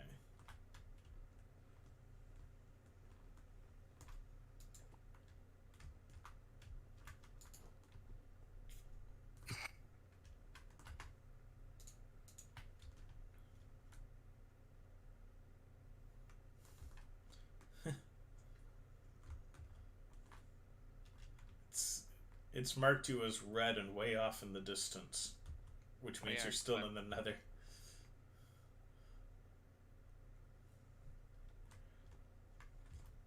By the way, as far as I could tell, the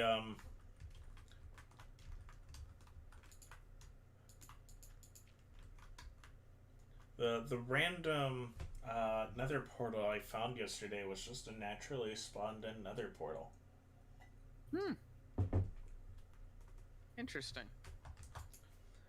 I'll have to ask people about it, but I think it's just. It's just there. Yeah. Neat.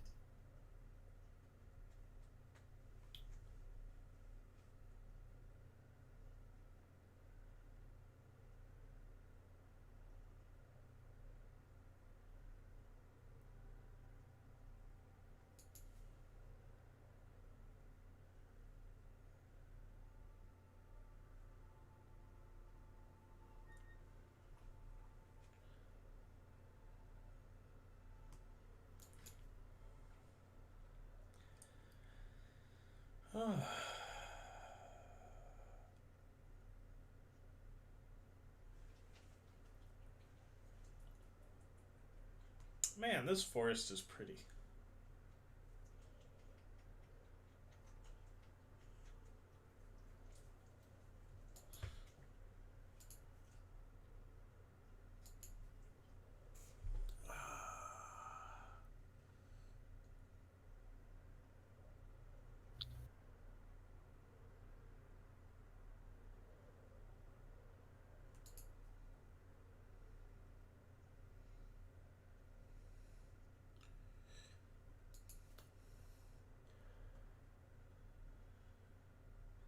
These extreme hills are extreme.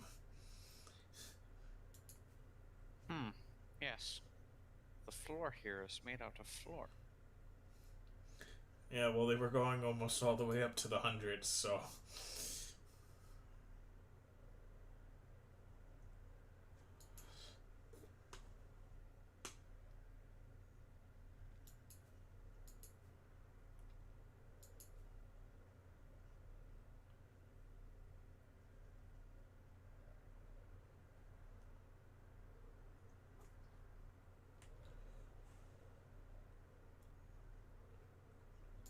I'm traveling so fast, things aren't spawning in. So I'm very afraid I'm just gonna slam into a mountain, despite the fact I'm like 150 blocks up. Whee! Then we have to scrape you off the side of the mountain. There's also a jungle reasonably close to um,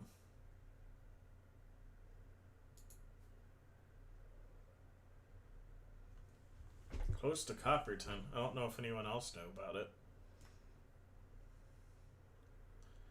There are untouched amethysts out here, so I doubt anybody has explored it.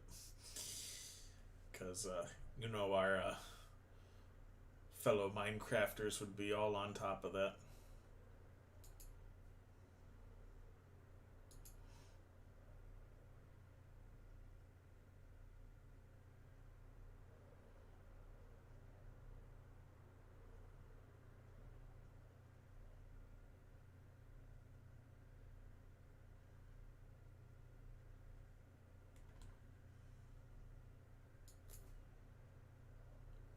Whoa, whoa, whoa.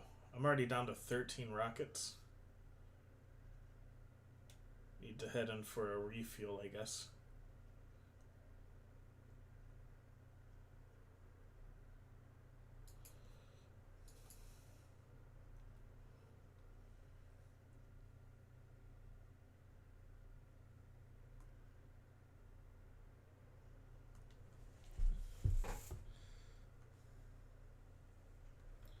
Gonna be traveling quite a distance here.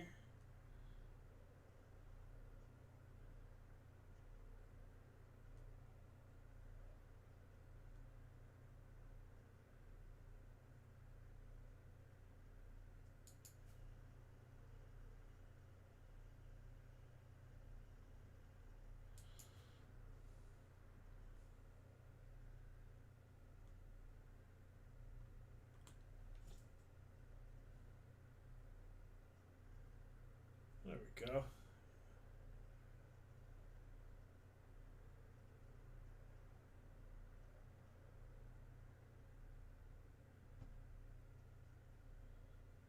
Look at this barren landscape. Man, Dream Thief just did a number on this thing.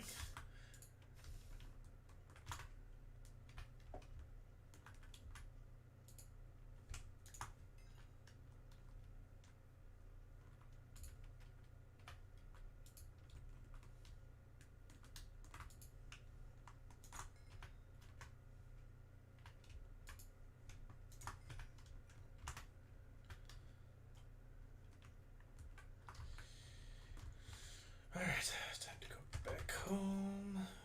Wait, did you already get back to my my place? Your house? Yes. Yes. Alright, I'll be there in just a sec.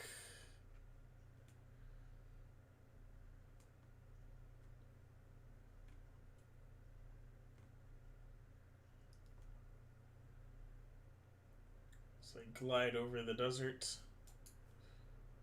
Whee!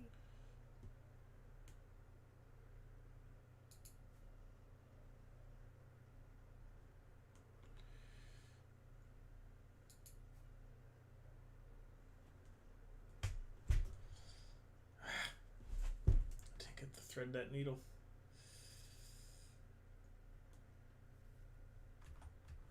Look at that perfect landing.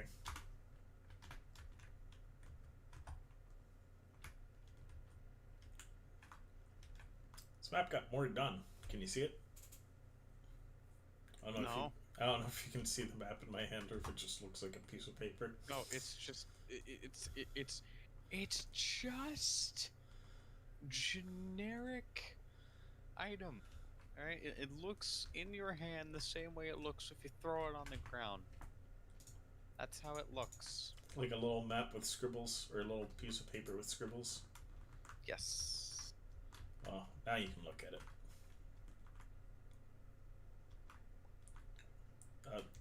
You know I have like a chest for quartz blocks, right?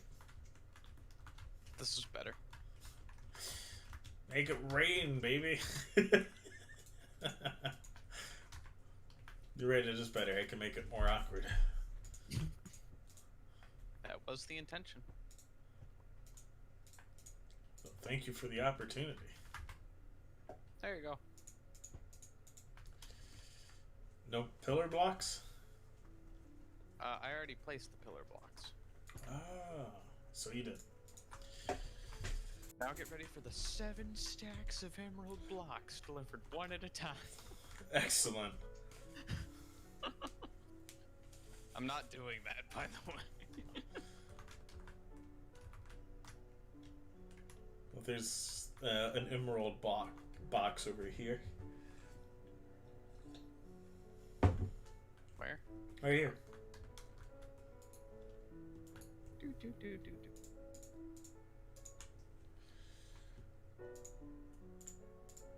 There are 4 stacks of emerald blocks. Nice.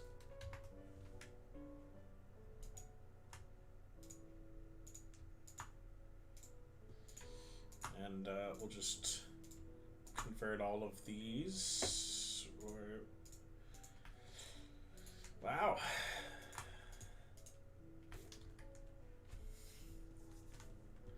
I ran out of room.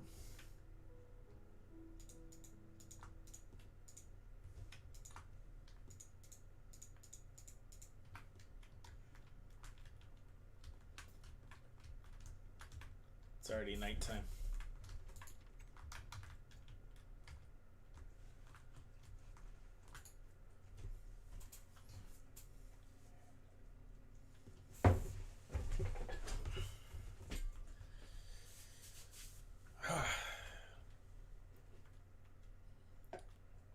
It'll be so satisfying to at least have the outside walls of this house put up, even if I then have to go out of my way to go find some dark oak. Because that's what I'm making the floor and walls of the inside out of. Because I hate myself.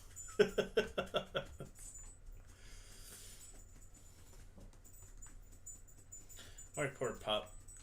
She got some fleas again. Because I visited my folks and still living in the various furniture of that place. And so she's been itching ever since. I got rid of the fleas the first night we got home. She was scratching herself while she was on my bed, and I was just like, I'm not doing this. We're not doing this. And I took her to the bathroom, and I just washed her. Because she's wearing a flea collar, but for whatever reason, I don't know if it's because, like, it's not strong enough for the poundage or for her length or whatever it is, but it does not kill the fleas on the back side of the poor dog. So it's literally just her behind where fleas like to reside. So I just washed that place. I used flea shampoo and some soothing shampoo so that she wouldn't dry out.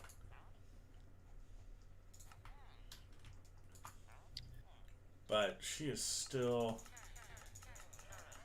itchy. I think she might be slightly allergic to the flea bites.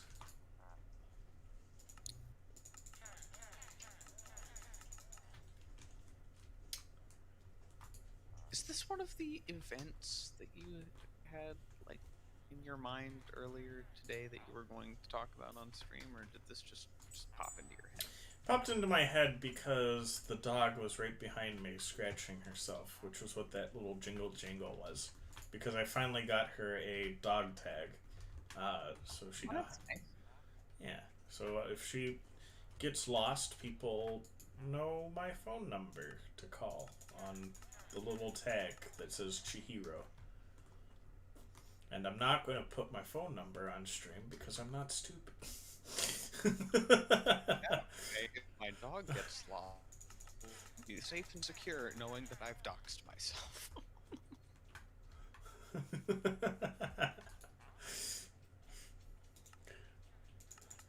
If somebody watches this stream and then finds my lost dog, I think they deserve to know whose dog they just found. Besides, it's not like there's going to be a huge amount of other Rottweiler Shepherd mixes in the US. I mean, I wouldn't know. Although, well, okay. That's not an uncommon breed, but she's an Aussie Shepherd mixed with Rottweiler, which is weird and strange and odd. Then she's a perfect companion for you. Yes. She's also got... She's got one of the... She inherited something from her Rottweiler side, which is very interesting. She has a naturally docked tail.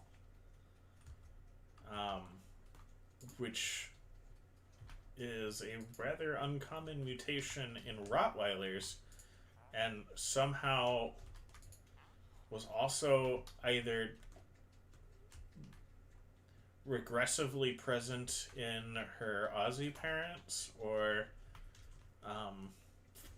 somehow dominant over the whatever other gene she had. But she has a naturally docked tail.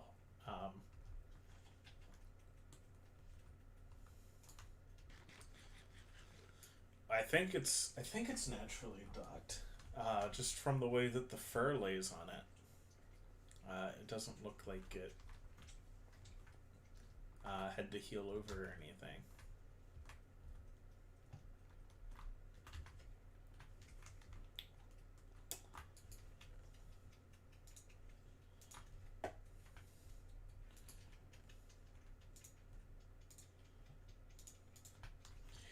So walking around with this many emeralds in my pocket feels like I'm asking for trouble, despite the fact that I'm in a relatively safe area of the game.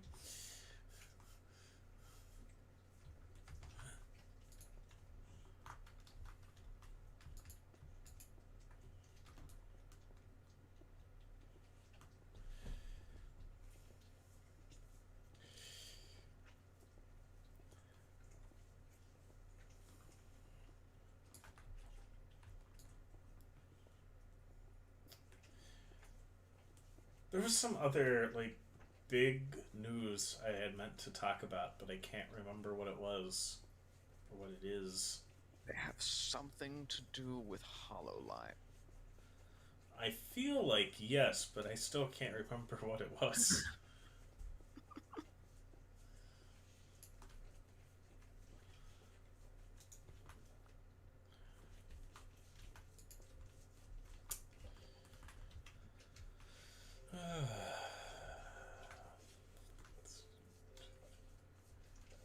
Cool.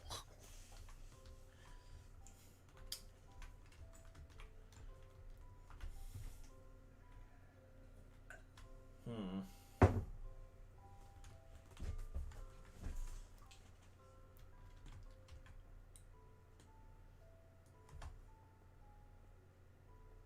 Oh, are you already sleeping? No, I'm just down here. What's up? Not much. Oh, you can only Sounds like sleep an at old night. lady. I guess it's not actually a thunderstorm.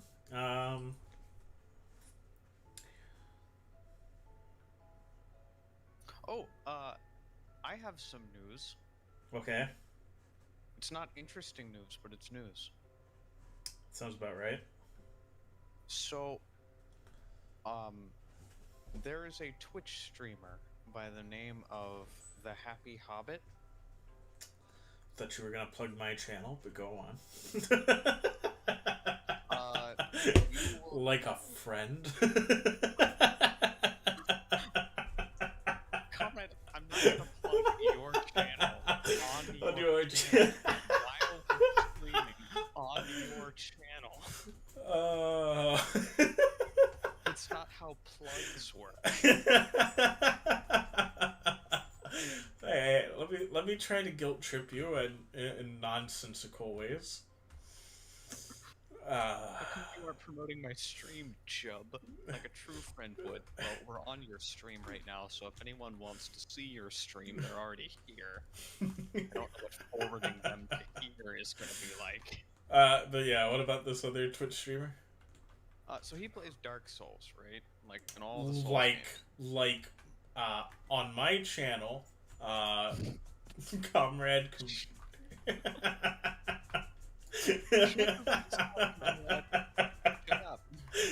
up. No, he's good at Dark Souls.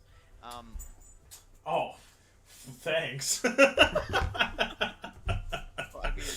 Well, I mean, he's really good at Dark Souls. He's good at all the Souls games, but he did a thing a while back where he wanted to beat Dark Souls 1, 2, and 3 back to back without getting hit. Mm-hmm. And he worked on that for like several months. And he eventually did it. And it was a very cool accomplishment. He's like, well, where do I go from here? I'm going to beat all of the Dark Souls games and Demon Souls and Bloodborne back to back to back without getting hit. And so just recently he accomplished the only more absurd thing is beating Dark Souls 1, 2, and 3, Demon Souls, Bloodborne, and Sekiro Shadows Die Twice back to back to back to back to back to back without getting hit. Wait, isn't there a few auto hits in Sekiro? Like points where you have to take damage? I don't believe so. There's one in Dark Souls. And he makes a comment about it every time where he's like, yes, and this is the bit where we all joke about how I failed the run because I die in a cutscene. But I don't know about Sekiro. I haven't beaten Sekiro. I have no intention of beating Sekiro. It's not fun.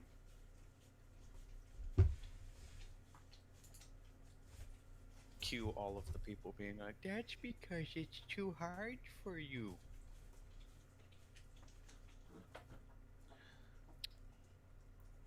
They're right. So there's this guy on YouTube. I'm not gonna remember what his name is, but he makes videos Is it the Jub Jub Burb? Yes, that's the one. Because I'm a true friend. But he makes videos about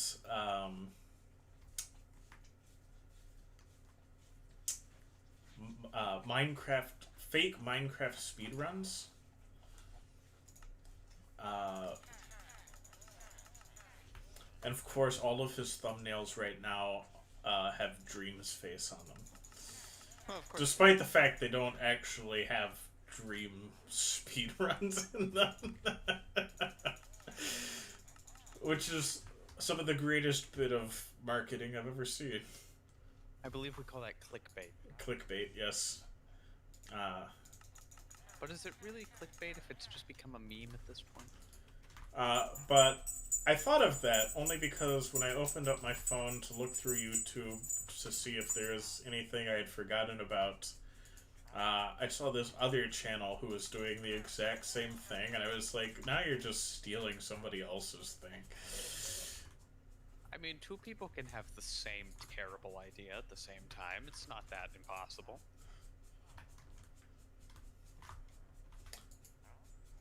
And granted, it's an unoriginal idea, but it was unoriginal for the first guy to do. It's like, that's uninspired. You know, it's been done before. It Actually, was inspired before anyone did it. now that I'm thinking about it, didn't Dream have a few videos that were essentially that? What do you mean? Didn't Dream have videos where he just went through people's fake speedruns? No. He was involved in an investigation into somebody possibly faking a speedrun some years ago. Well, that's ironic. I mean, yes. Yes, it is. I've had came to in that investigation was no, Google Drive was just being dumb. I've had two people argue with me about Dream's speedrun not being faked.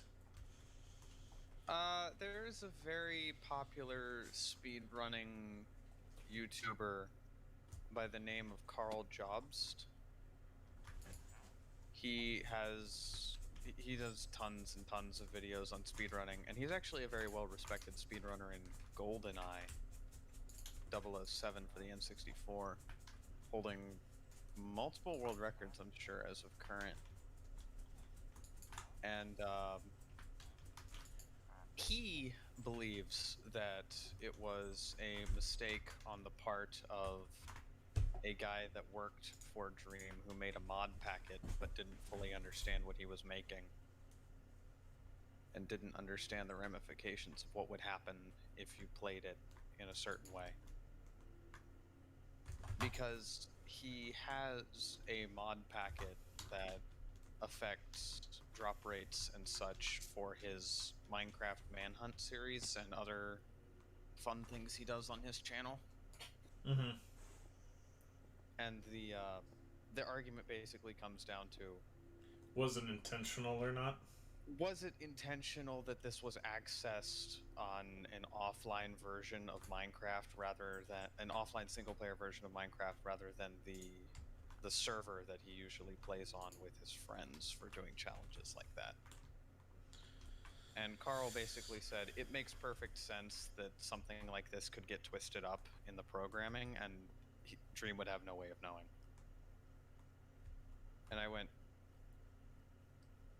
sure, but like, what about all the other evidence? So the question is no longer, did it, like, was he playing on an altered version of Minecraft? It was it intentional? Which, yeah, no, I've had people argue that he wasn't even playing in an altered version of Minecraft, and I was no, just he like, was playing an altered version of Minecraft. The math just doesn't bear anything else out. yeah, Like, and I was one of the things I brought up to him was Dream does not argue. Dream is not even defending whether or not it was faked or not. He's defending that it wasn't intentional. And I said, which I kind of believe it wasn't intentional, but he did cheat on a Minecraft speedrun. Intentionally or not, taking money from the Monopoly Bank is still cheating. Which is essentially what he did. Did it... And so... There, even if it's not necessarily the fastest speedrun out there, which it isn't. It was only like 12th or so. No, it was a world record at the time. Or was it a world record at the time? At the time, yes. Ooh. And so one of the things that that came up when it was first being investigated is Dream said something along the lines of, "I don't know why everyone's looking so hard into something that's ranked like 8th on the leaderboard." And everyone was like, "Yeah, why would he cheat to get ranked 8th?" And I'm like, because it was a world record when he posted it, which is a big distinction. That is pretty big. Not gonna lie. So yes, it was a world record when he posted it. It wasn't just another speed run.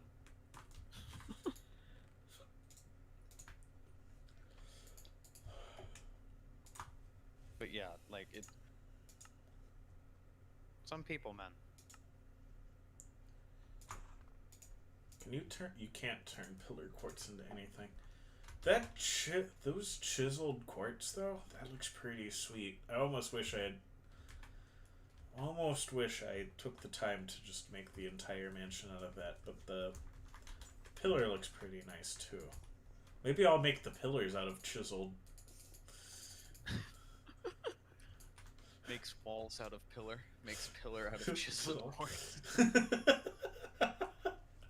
Refuses to elaborate, dies. We don't do that around here. Okay. So it is now... It looks like it's 4 high, but it's actually only 3 high at the moment, believe it or not. Are you going to put a floor down here so that it like brings it up to a... It brings it up 1, yeah. Yeah, okay. And... So it's only 3 high. We need it... 1, 2... We need 3 more...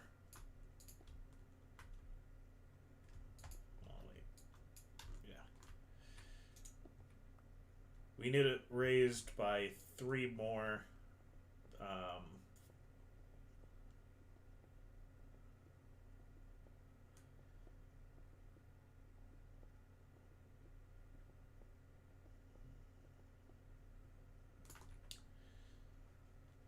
Sort of. No, only raise it by 2.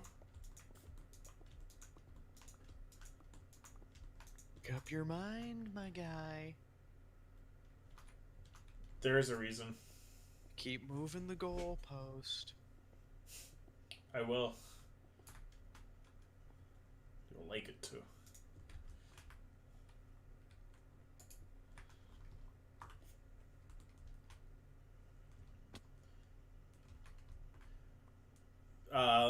It's a simple reason, and that reason is we're going to cut corners and thus cut costs.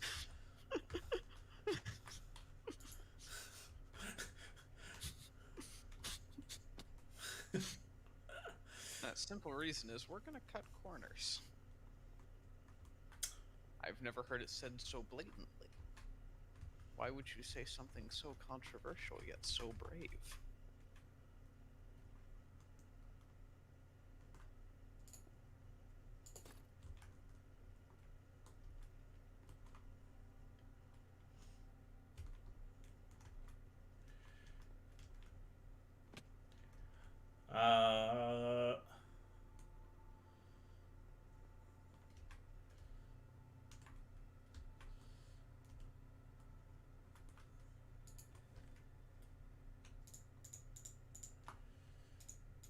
I mean, I'm still going to use a mason block, but it's going to be bricks because I've got plenty of those and they're super cheap.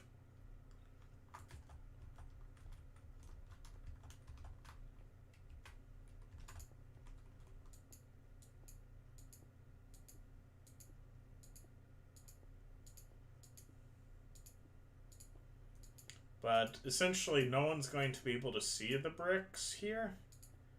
So there's no point in not using bricks when they're cheaper. And it's not going to affect the look of the build. I don't know. I can tell a distinct difference between the sheer white and the reddish browns. You can, but see, on the outside of these bricks is going to go an entire ring of whatchamacallit, quartz stairs. So by the end of the whole build, you won't be able to tell the difference. Cool. The secret ingredient is cutting corners. And since the inside walls are going to be made completely out of dark oak, you're also not going to see the bricks from the inside either.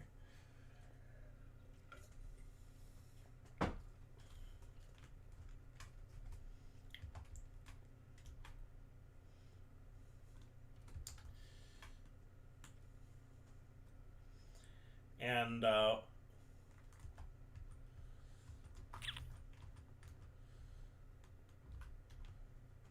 once I get this ring of bricks done, by the way,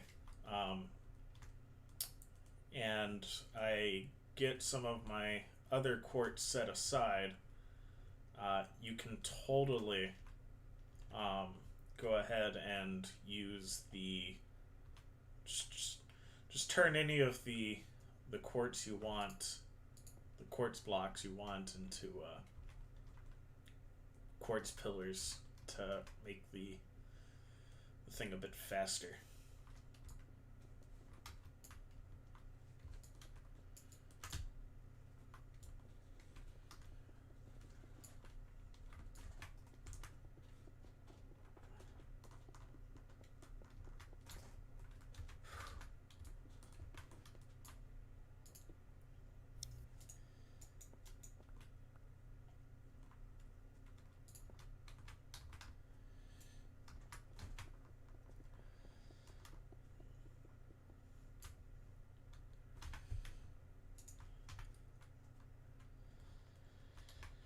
I seriously underestimated exactly how many bricks I was gonna need, I think. It's gonna be so much cheaper. We have these in drove. Well, it is cheaper. Because if I needed this many bricks, I would need this many quartz. Alright,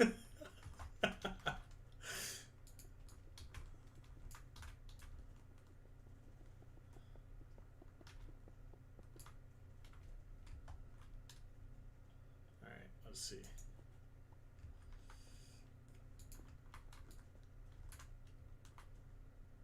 Actually, I got way closer than I thought I would.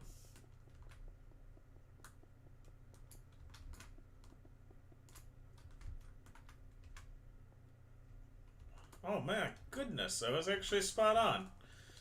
I started to doubt myself. Apparently I shouldn't have. Ouch.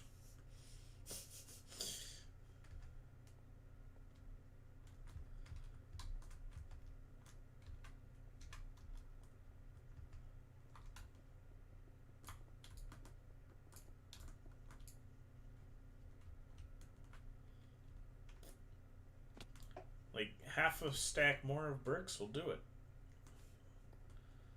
Excellent. Excellent.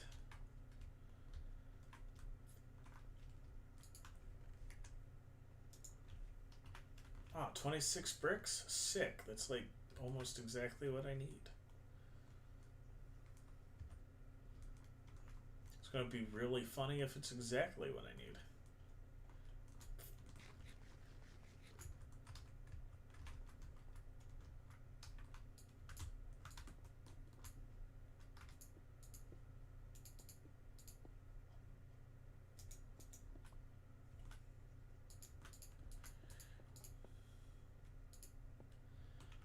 It was 12 more than what I needed.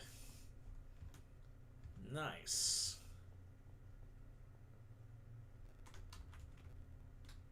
Let's go put these books back.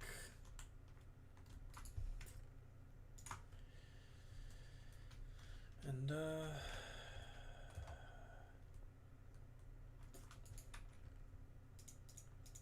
it's time to work on some of this quartz.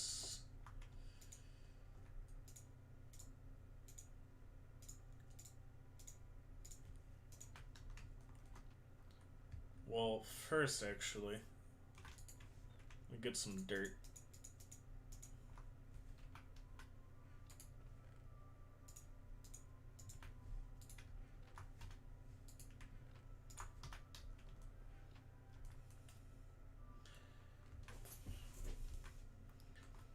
Dirt, the poor man's scaffolding. Scaffolding. The poor man's scaffolding. Okay.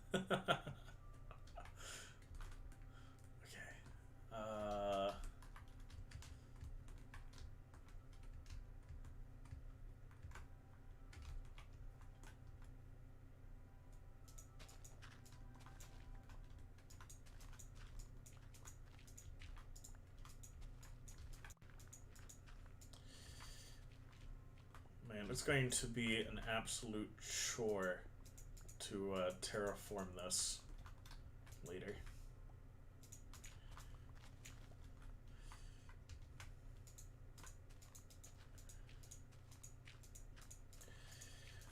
Oh. I'm remembering a current event that we haven't talked about this week. We talked about it a bit last week, and more info has come out on the subject. Mm-hmm. That's Alec Baldwin? Alec Baldwin's shooting fiasco. Yes.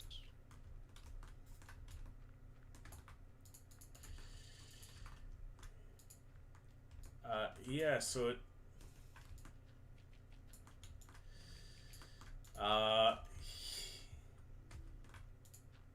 so he is facing criminal charges, apparently, Ah.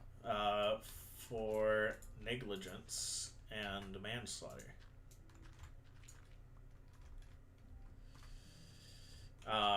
Because basically everyone who's ever worked with Alec Baldwin says that the man knows how to use guns. He knows gun safety, and in pretty much every other movie he's ever worked on, he was all about the safety.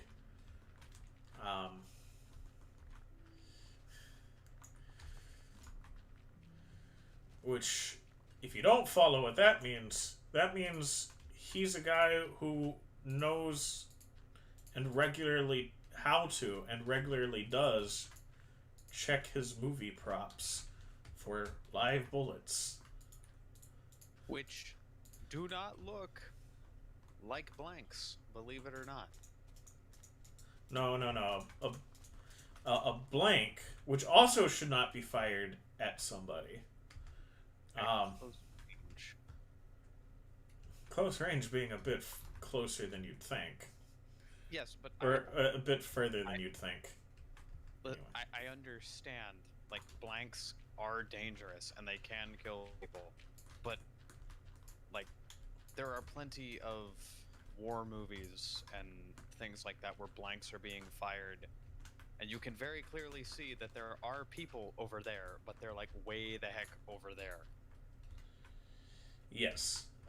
It is, at the end of the day, blanks are just cotton in a gun, but anything fired from an explosion. It is still an explosion, and anything fired from a gun has immediately reached its terminal velocity, which is actually surprisingly high for cotton.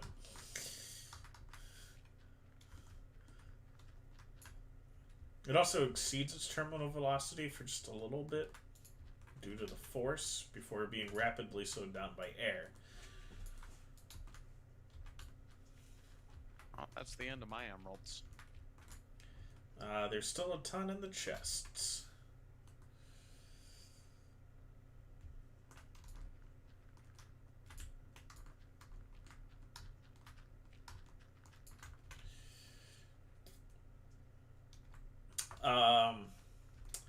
I do believe it was an accident. I am sure that he did not go onto the set that day thinking he was going to kill an innocent woman. Well, no. But For the charge of manslaughter, intent is immaterial. yes, intent is largely immaterial at this point. And the fact that he should know better than to point and fire a gun, regardless of what he believes it to be loaded with, Without like checking. without checking first, checking distance and all that. Especially when when there were several reports of the armorer being negligent already. These are all very immaterial to the case. Some other people may face charges too. They probably should.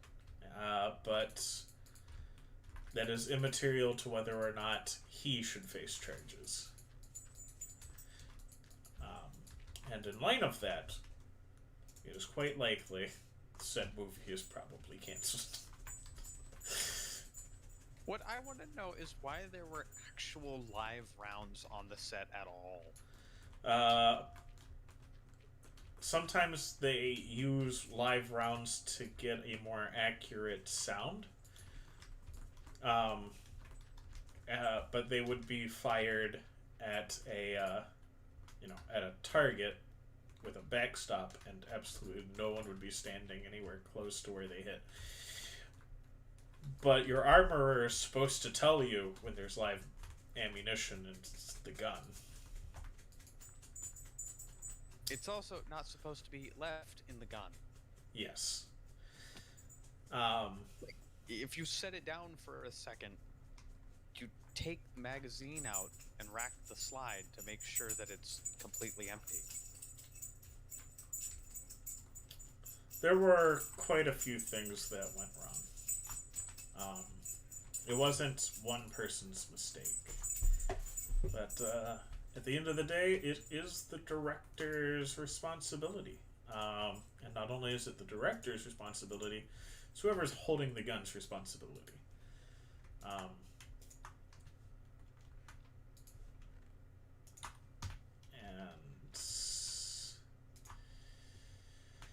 Responsibility. Responsibility is responsibility, and it doesn't care about intent.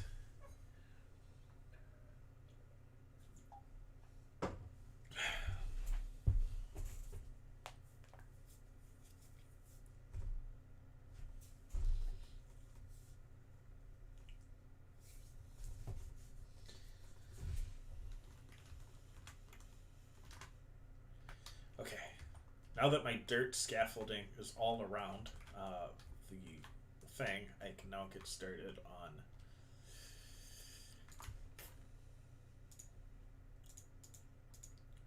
let's see. It takes about 4.5 blocks of quartz to ring around the whole thing. So we'll start with that as my quartz stairs. Why are there no... Oh well. I wish that there were like chiseled... I wish there were chiseled and pillar versions of the stairs. Of what? Well, like the quartz stairs, it only comes in like the smooth form. I wish that there were like the chiseled and pillar versions of the stairs too. I don't know about the pillar versions of the stairs, but the chiseled might be pretty cool.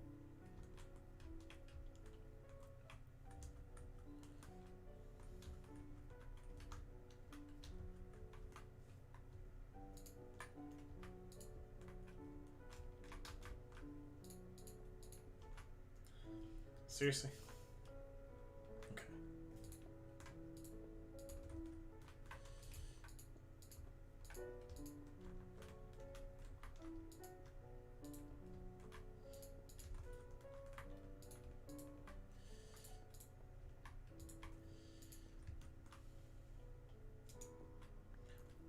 Really?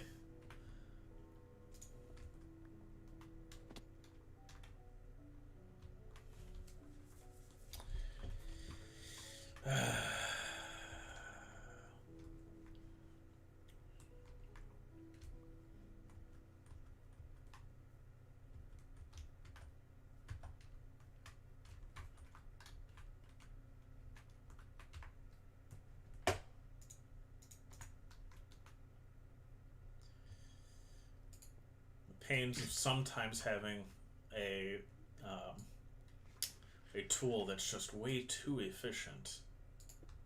Suffering from success. Is it the ultimate farming tool?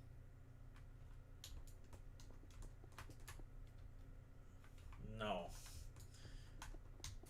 And I beg of you to never reference the inferior farming isekai ever again. The inferior one? Yeah, the ultimate farming tools from the inferior one with the where the guy's just he just has a harem for no reason. And it's like an actual harem. It's not just a bunch of girls who like him. It's an actual harem. Because the farming isekai is the one that needed the actual harem. I mean, Because when I think of old timey farmers, did any of them need it? maybe like the one where he actually becomes like a prince or something, where they like give him the country. That one that would have fit better. I mean, he basically makes his own country.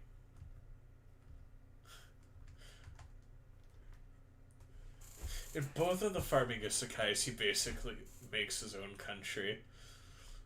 But the other one's a superior country and a superior protagonist and a superior story. The thing is, though, they're both so very similar. I cannot, for the life of me, keep them straight. I don't honestly remember which of my memories comes from which one.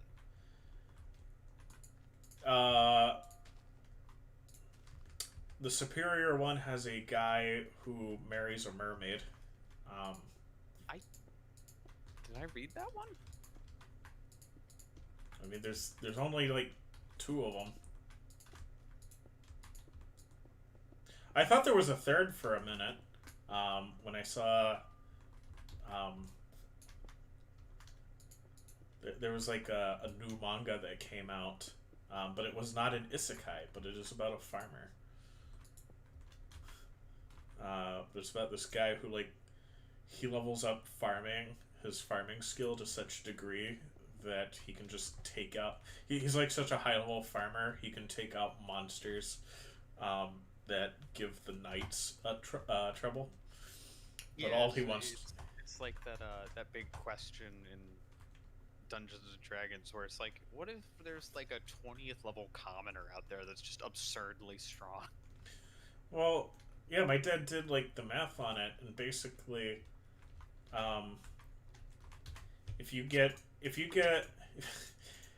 you're a normal farmer and say you get like goblin attacks every month or something, you could quite reasonably reach level 20 by the time you were like 60 if you were the main guy taking it out. Then you just got Doug two cities over, who's one of the strongest people to ever be, and he's just some dude that grows tobacco. It's like you get some crazy stuff when you reach level 20 in those games. Well, if you have an NPC class, which is what he would have, he wouldn't actually be that incredibly powerful. But he could give a level 16 adventurer a run for their money. Level 16 is nothing to sneeze at. You get some wicked powers once you get past like level 12. Yeah. And level 15 is really the big tipping point until you hit level 20.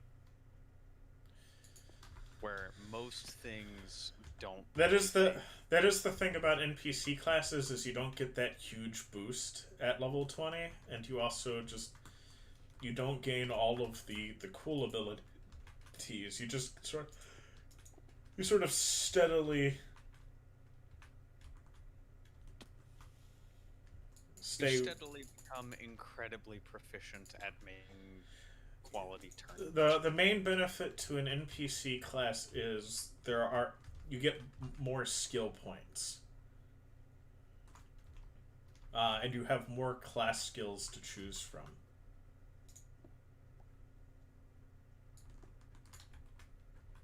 So, like a high level NPC artisan is going to be able to more easily make specialty items than just an adventurer who happens to know barrel making. Yes.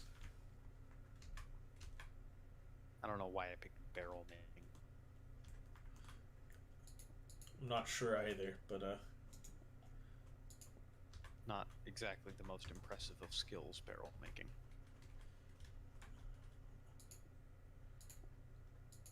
I wouldn't say that. I mean, you've got skills that can, like, magical items. Barrels aren't exactly a prime candidate for magical items. Maybe you could be. You're the NPC who discovered the way in which you make magical barrels of holding. Because the dwarven keg of instant fermentation. ooh. If Pathfinder still had its Superstar RPG Superstar, I'd tell you to submit that because that might actually win. I feel like at least 30 people have already had that idea before. Probably. That's And probably at true least too. 10 of them have probably submitted it to some form of contest.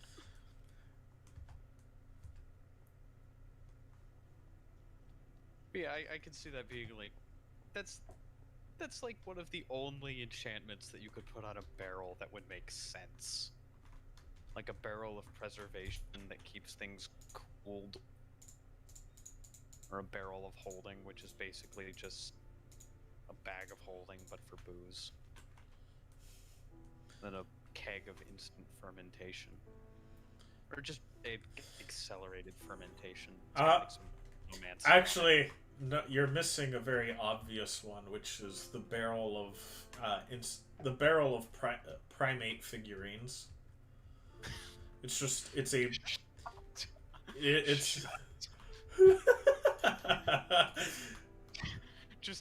shut. Barrel of It's the barrel of figurines. It's like a figurine of wondrous power. No, that's exactly what it is. It's a barrel full of figurines of wondrous power, but the only figurine... If you stick any figurines in it, it's a barrel in which you can stick clay figures, and when you pull them back out, they're figurines of wondrous power, but it only creates figurines of primates.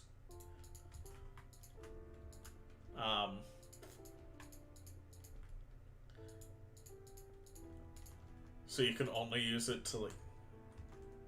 I added an extra... Yep.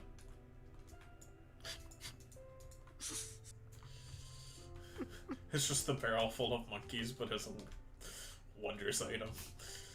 That's the kind of thing that everyone would chuckle at during the RPG Superstar, but it wouldn't win. No, of course not. If you grab one out of the barrel and activate the monkey within one round, that figurine will then reach into the barrel and activate another one. Until you either run out of figurines or you command the monkeys to attack. So you just get a horde. I think that's very on brand with the idea. I don't know if I want to make a door out to this balcony or not. I don't think I do. I think I just want this balcony to rim the place. and I have fallen into a hole. Excellent. Both of those things are amazing.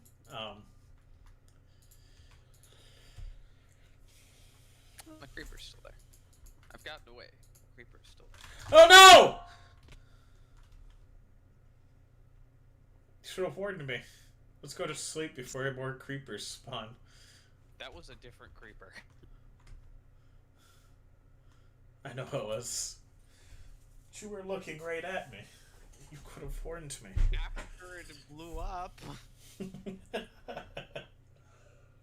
I can't sleep now. There are monsters nearby. Excellent. Okay, I can now. They left. I have... It was... Twitch told me I had some whispers. They're both from bots.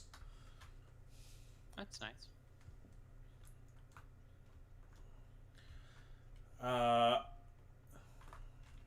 So that didn't...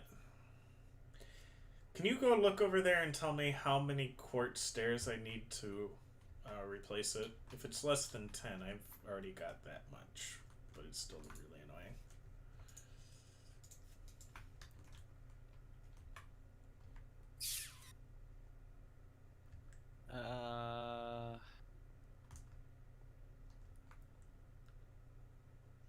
Seven.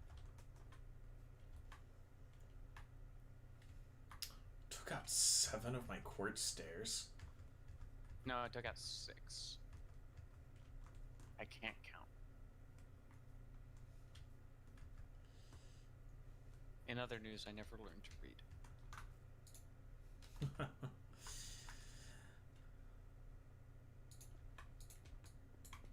We already knew that.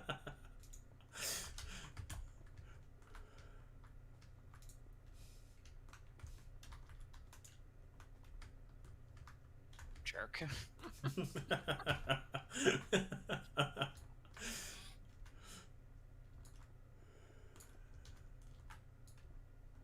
But back to the topic at hand.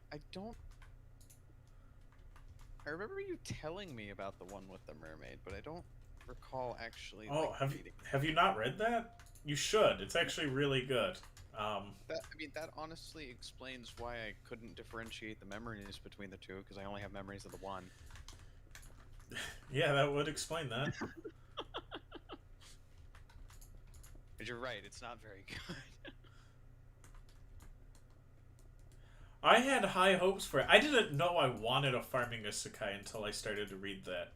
Yes, And you then- did. No.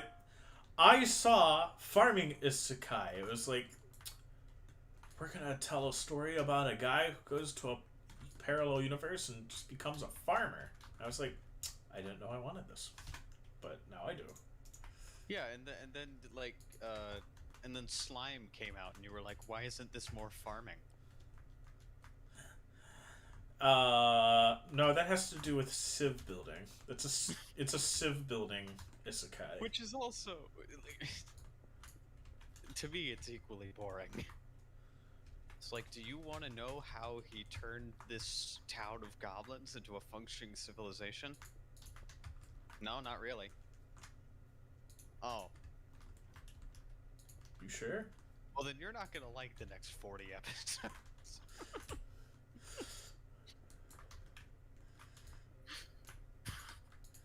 I mean, to be fair, that is the question. If you like it, you like it. If you don't like it, like... Well, I mean, it's... You're wrong, but, you know. Ow. First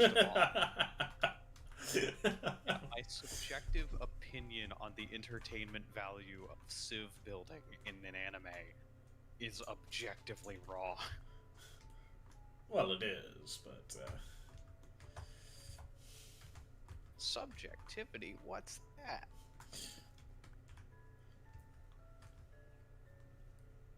But no, like, it's... There's not much else to it. You've got how he's creating a functioning nation, and how he's getting along with, like, the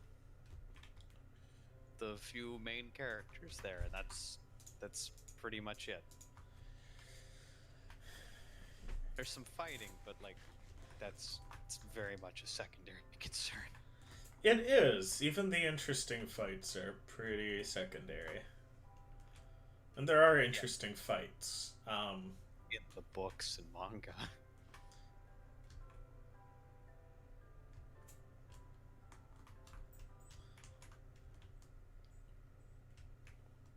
I don't know, I liked the presentation of the one where he fights the thing for like an entire day. It's just him and all of his subordinates going ham on it for an entire day. Are you talking about the orc guy? No, that fight lasts for like maybe an hour tops.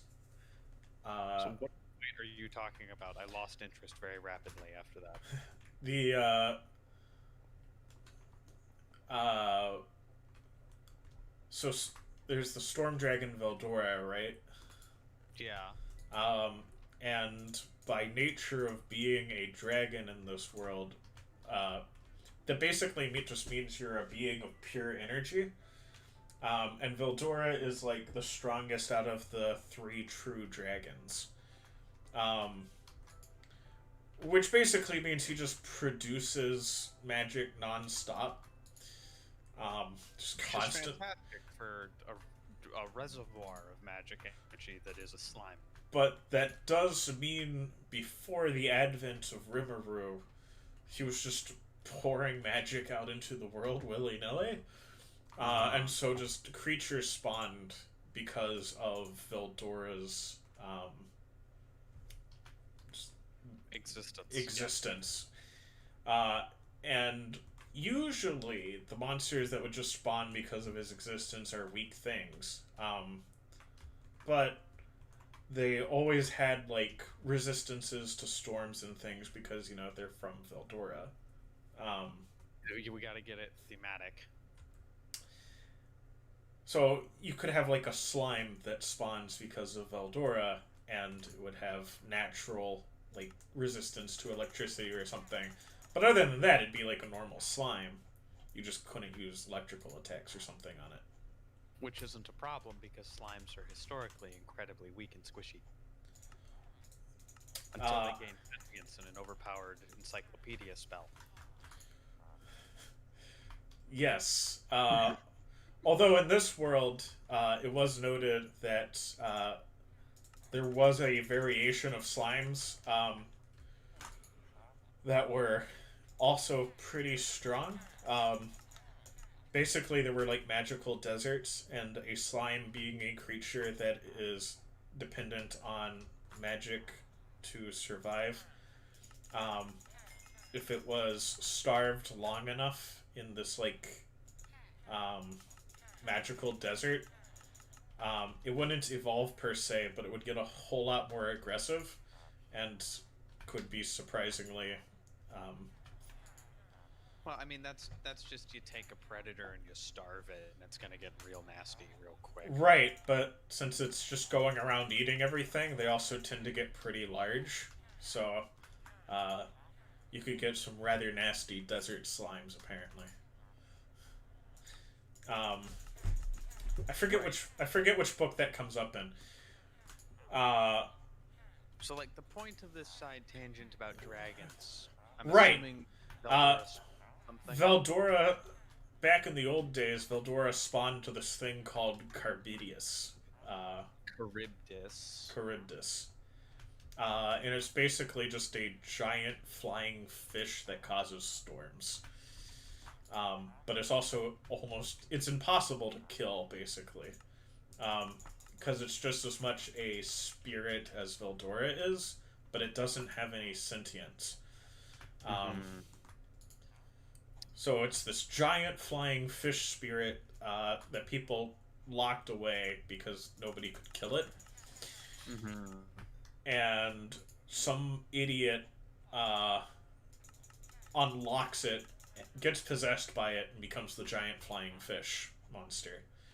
And so Rimuru and his entire gang they just go ham on this, and none of them die, but it's basically a stalemate where this thing is regenerating so fast they can't hurt it, but they're fast enough they can just dodge all of its attacks.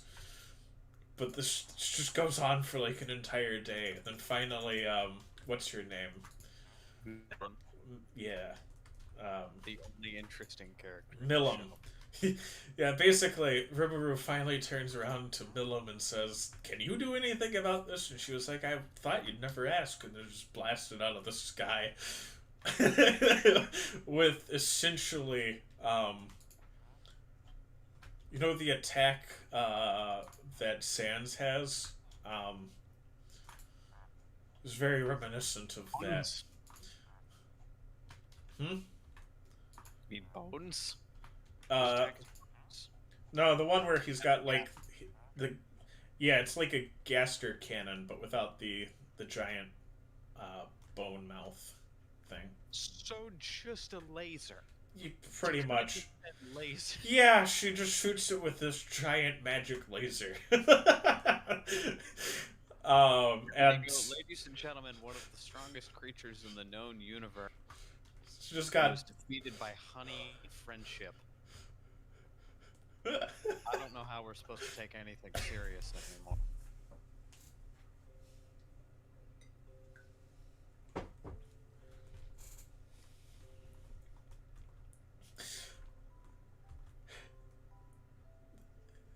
It was one of those scenes where Rimuru already knew that she was strong, but nobody appreciated exactly how strong she was or what he had accomplished until that happened. And he was like, man, I'm really glad we didn't actually fight her. It's like, yeah, it's really dodged a bullet with that one somehow.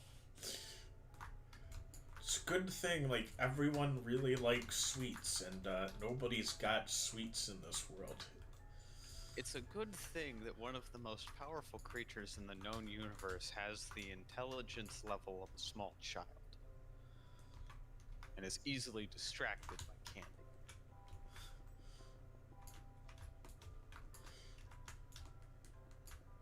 Again, I don't know how we're supposed to take things seriously after this, but it is good.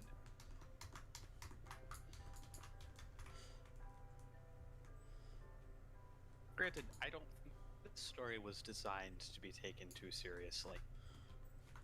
It is called That Time I Got Reincarnated as a Slime. Which is somehow... It is the least offensive large title I've ever heard. I mean, yeah, but there are plenty of anime that are named along that line that try very hard to be taken seriously. Yeah, I think that's what it does, right? Is it's like, you aren't gonna take me seriously, so I'm not gonna try too hard either. And I went, great, then dropped it entirely because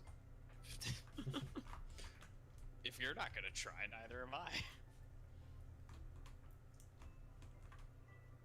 But I do understand that just comes down to a matter of taste. That's why I didn't watch One Punch Man past season. Because that show doesn't want to be taken seriously either. Well, no, because it's a comedy. That is kind of the point of comedy, is just so we're clear. Is yes, but it's got the aesthetic of a serious anime. Which is supposed to add to the humor.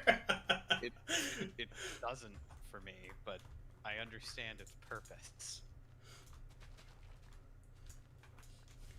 Listen, I can look at something and go, I know what this is trying to do, but it's not working. Yeah, it does work, but all right. Well, it works for you, and it works for a lot of other people. But the joke to me isn't funny because it's intentionally. I don't really know how to explain it because something like Monty Python is intentionally doing all of the bad things that bad movies are criticized for doing intentionally. They're criticized for doing unintentionally, and it does them intentionally to make fun of that. And Right. it works somehow. I don't really understand that either. But for One Punch Man, it's also doing all of the things that every other anime gets criticized for doing in the same manner, but it plays out to me like just exactly the thing it's trying to make fun of. And I'm like, yes, you've successfully made an anime where I don't care about anything that happens. Oh shoot! Congratulations. I put these on at the wrong spot. Where are they supposed to go? They were supposed to go one step back, where the other stairs are. Because pillars are supposed to go behind this. Interesting. 1, 2, 3. Although I could technically use bricks as the bottom layer here too.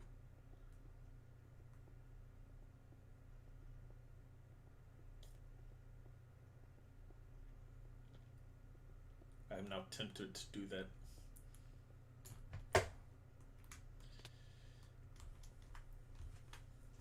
I think that one of the big reasons that Monty Python works so much better for me than One Punch Man does is because it's constantly picking a new joke to make fun of.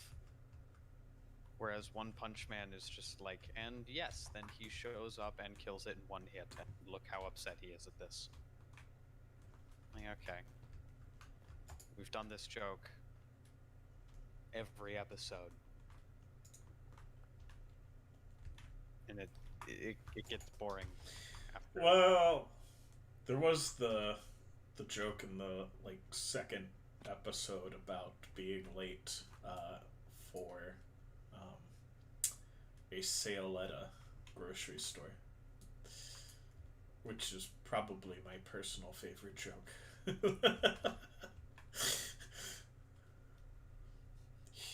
Yeah. This is. Yeah.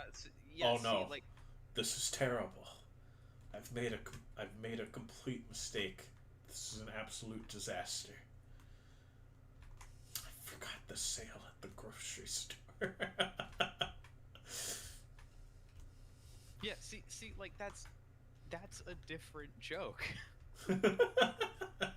It still drives home the main point of he's not at all worried about this fight because he knows that he can win instantaneously. But instead of just instead of just being that, it's showing what he's actually concerned about, which is he's missing the supermarket sale. The only other joke that's kind of like that is when he's fighting that lion thing. Again, fighting is used very loosely in everything in regards to this anime because it's not a fight.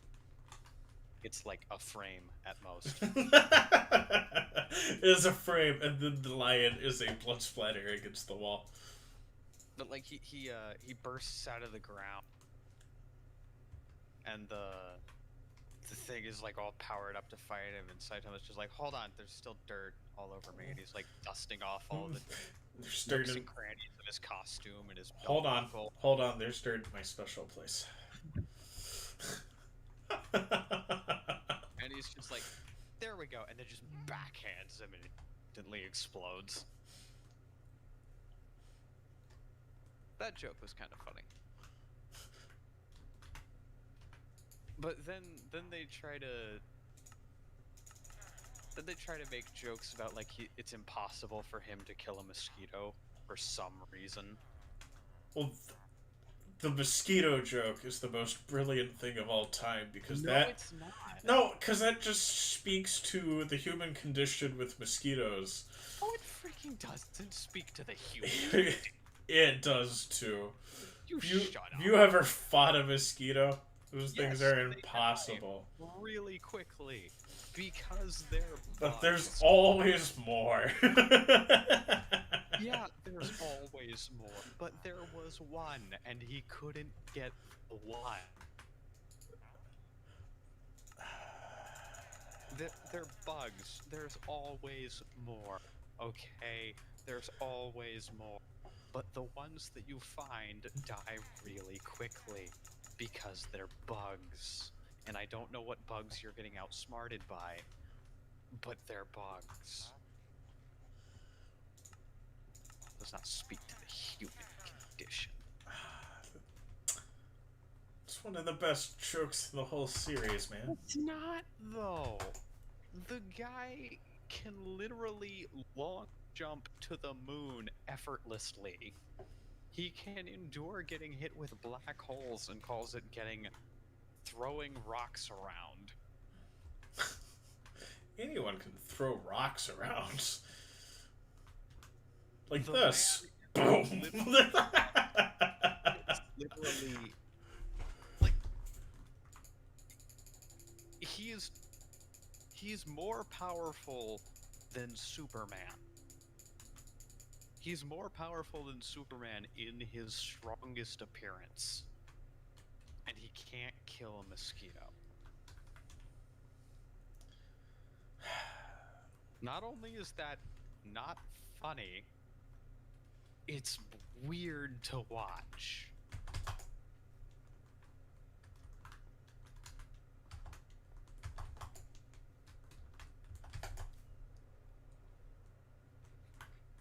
And then the show decides to try and be serious with Moomin Rider, and that just doesn't sit well after everything else that happened.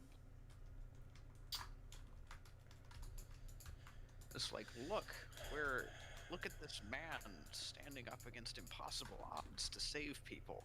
And I'm like, yeah, it's really hard to it's really hard for that to feel on tone, on brand, after you've thrown Puri Puri Prisoner at us.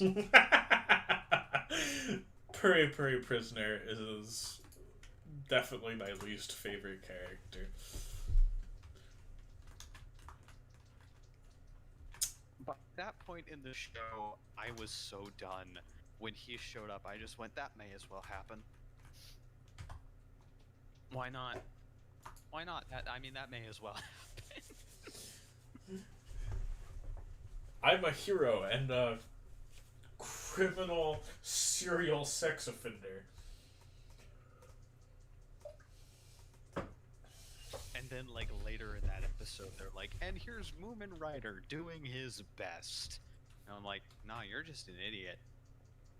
Seriously, though, You Moomin Rider actually, did you just shoot him? Stealing my glory here? You never had any of that. Wow. Moomin Rider, for all reasonability, should have died Well, about I 6 times See, before Saitama showed up. But Moomin, because the show has absolutely no consistency in anything that it does, he lives. well, I think that's the point. Is Moomin Rider does have an ability, but it's literally he's way tougher than the normal person, like way tougher. But that doesn't actually mean he can fight. It just means he can stand his ground and defend Hey, people. comrade, What? stop writing the show's script for it. Well, I mean, that was clearly shown in the episode. No. There were people who died from less than him, which means that it was clearly shown that he is a tougher human being than most people, and he can withstand more damage. Mm-hmm. And that was consistent. Rey beat Kylo Ren in a lightsaber duel, which means that obviously she had prior training by some swordsmaster. Someone else's terrible writing does not mean other people write terribly. I'm saying that just because something was shown on screen to happen does not mean that you get to sit there and come up with Right. all of the Okay. reasons why it's logical that it happened. That is true. You're That- filling in the writer's plot holes. No, you are correct, except they consistently show Moomin Rider to be a much tougher human being than the average He person. rides a bike and then got the crap kicked out of him one time. No, he's shown up to lots of fights and gotten the snot beat out of him. I really do not remember this. I remember him being around occasionally, and then he fought the Sea King. Let's see. What's his name? The ninja dude. Speed Sonic? Yeah, Speed Sonic attacks Moomin Rider, and Moomin Rider survives that. In fairness, a toddler could survive Speed Sonic. No, they couldn't. Speed Sonic is actually a really strong Speed Sonic character. has the IQ of a piece of burnt toast. He does because he keeps trying to attack Saitama, which is obviously futile. But he is actually really powerful and packs a huge punch. He's got a katana that's not entirely for show. It's just, he attempts to use it on Saitama, which is about the dumbest. 100% for show. I am 100% certain that Speed Sonic isn't actually a ninja. He's just an edgy anime fan that woke up one day and In that case, he holds his own against Puri Puri Prisoner pretty good for a guy. In such a way that it does, that just magically gave him powers because he wanted to have powers.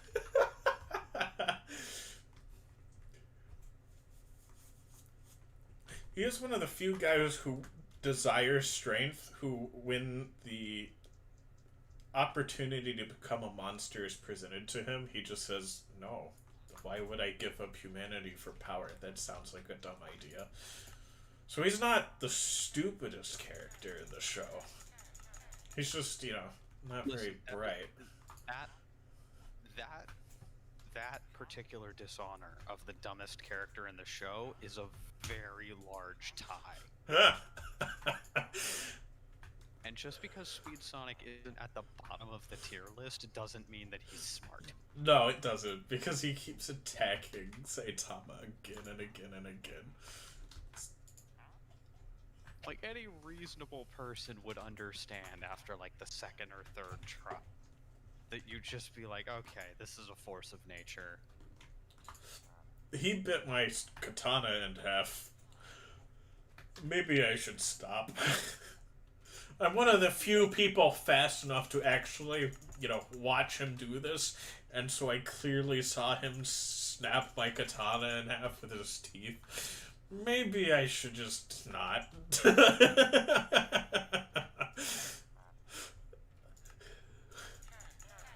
It's like that scene from Dragon Ball Z where it's like, they're moving so fast, I can't even keep up, and Gohan is like, oh, you're gonna have a lot more trouble here in a second when they get serious.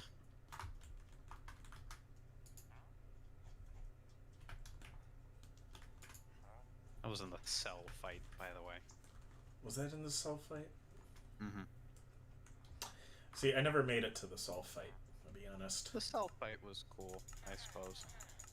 If only because it made Gohan a relevant character for once. Yay! Relevancy! It's now back to your weird superhero face. No, because, it was clearly established that there was something about Gohan that was ridiculous. Some combination of his genetics and just the stuff that he got up to as a kid clearly set him up to be one of the strongest creatures in the universe. Like, he knocked Raditz for a loop at a time when Goku and Piccolo working together barely took him out. Granted, it just knocked the wind out of him, but still, for a child to do that when Goku and Piccolo working together barely managed to beat him is ridiculous. And so there was always this thing lurking in the back of our minds. It's like, what can he do when he's serious? Not that that question was ever answered. It was in the cell fight. And then promptly ignored. Yeah, I know. Back to your weird superhero phase. That happened later, and everyone agrees it's really weird.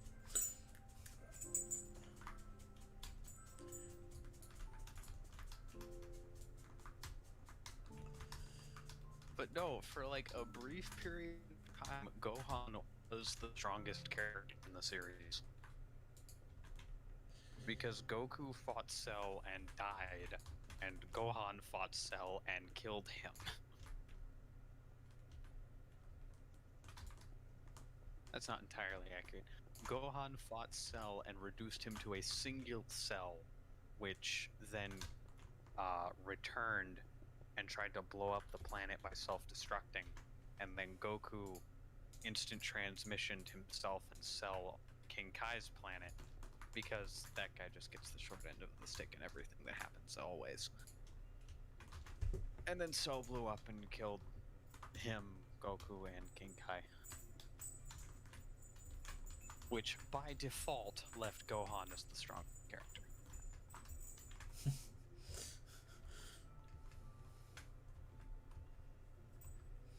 Are you saying King Kai gets the short end of the stick in everything that happens? King Kai, every time, always. The poor guy has died so many times and never actually been directly involved in any of the fights. Oh, beautiful. The planet has been reduced to literal atoms on multiple occasions, and he has never been involved in any significant fight. The only fight that he was ever involved in was when a couple of hooligans who died ran down Snake Way, and it was actually the Ginyu Force. And they were like, "We are conquering this planet?" And he went, "Yeah, no," and then just threw them so hard they just went straight to hell. Well, I mean... Like, he just grabbed him and chucked him. And How that's many... where they ended up. I know the Snake Way is like so many millions of miles long, but it's very windy. So really, how far away is hell? I don't know, but Goku had the same idea where he's like, I can just jump from thing to thing, and then he miscalculated once, almost fell off, went directly to hell, and just went, maybe I shouldn't do that. But on the way back, he had fully mastered his ability to fly, and so he just did that.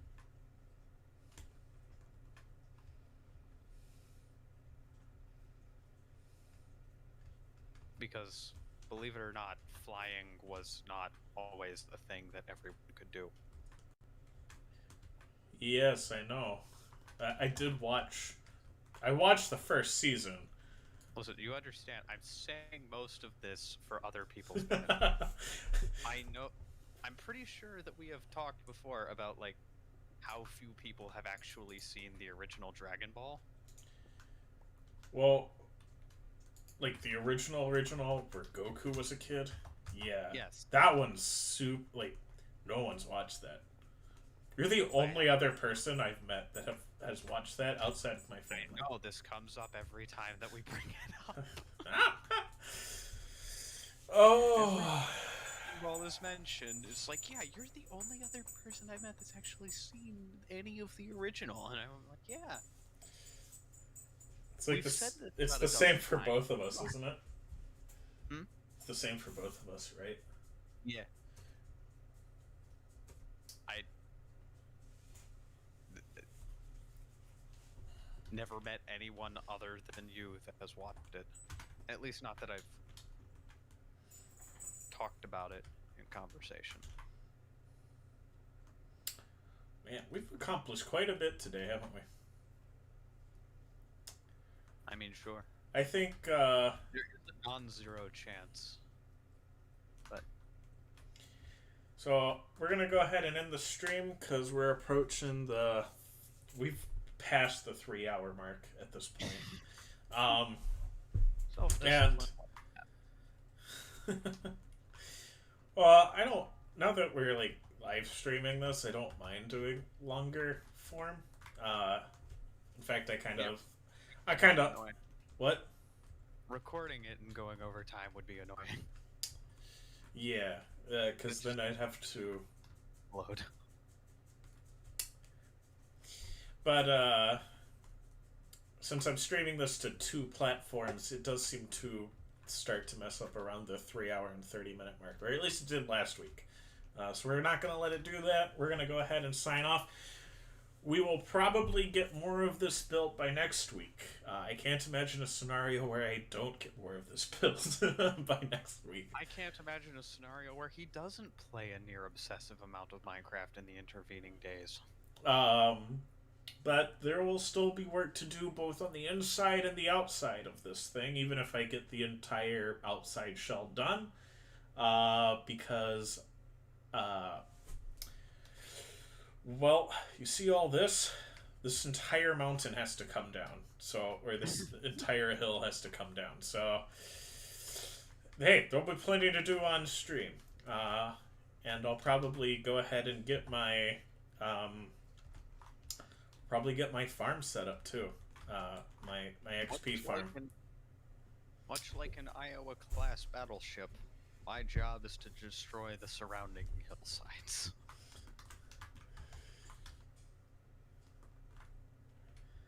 All Those right. are the actual mission statement of some Iowa-class battleships that were deployed. Destroy enemy fortified positions and surrounding mountains.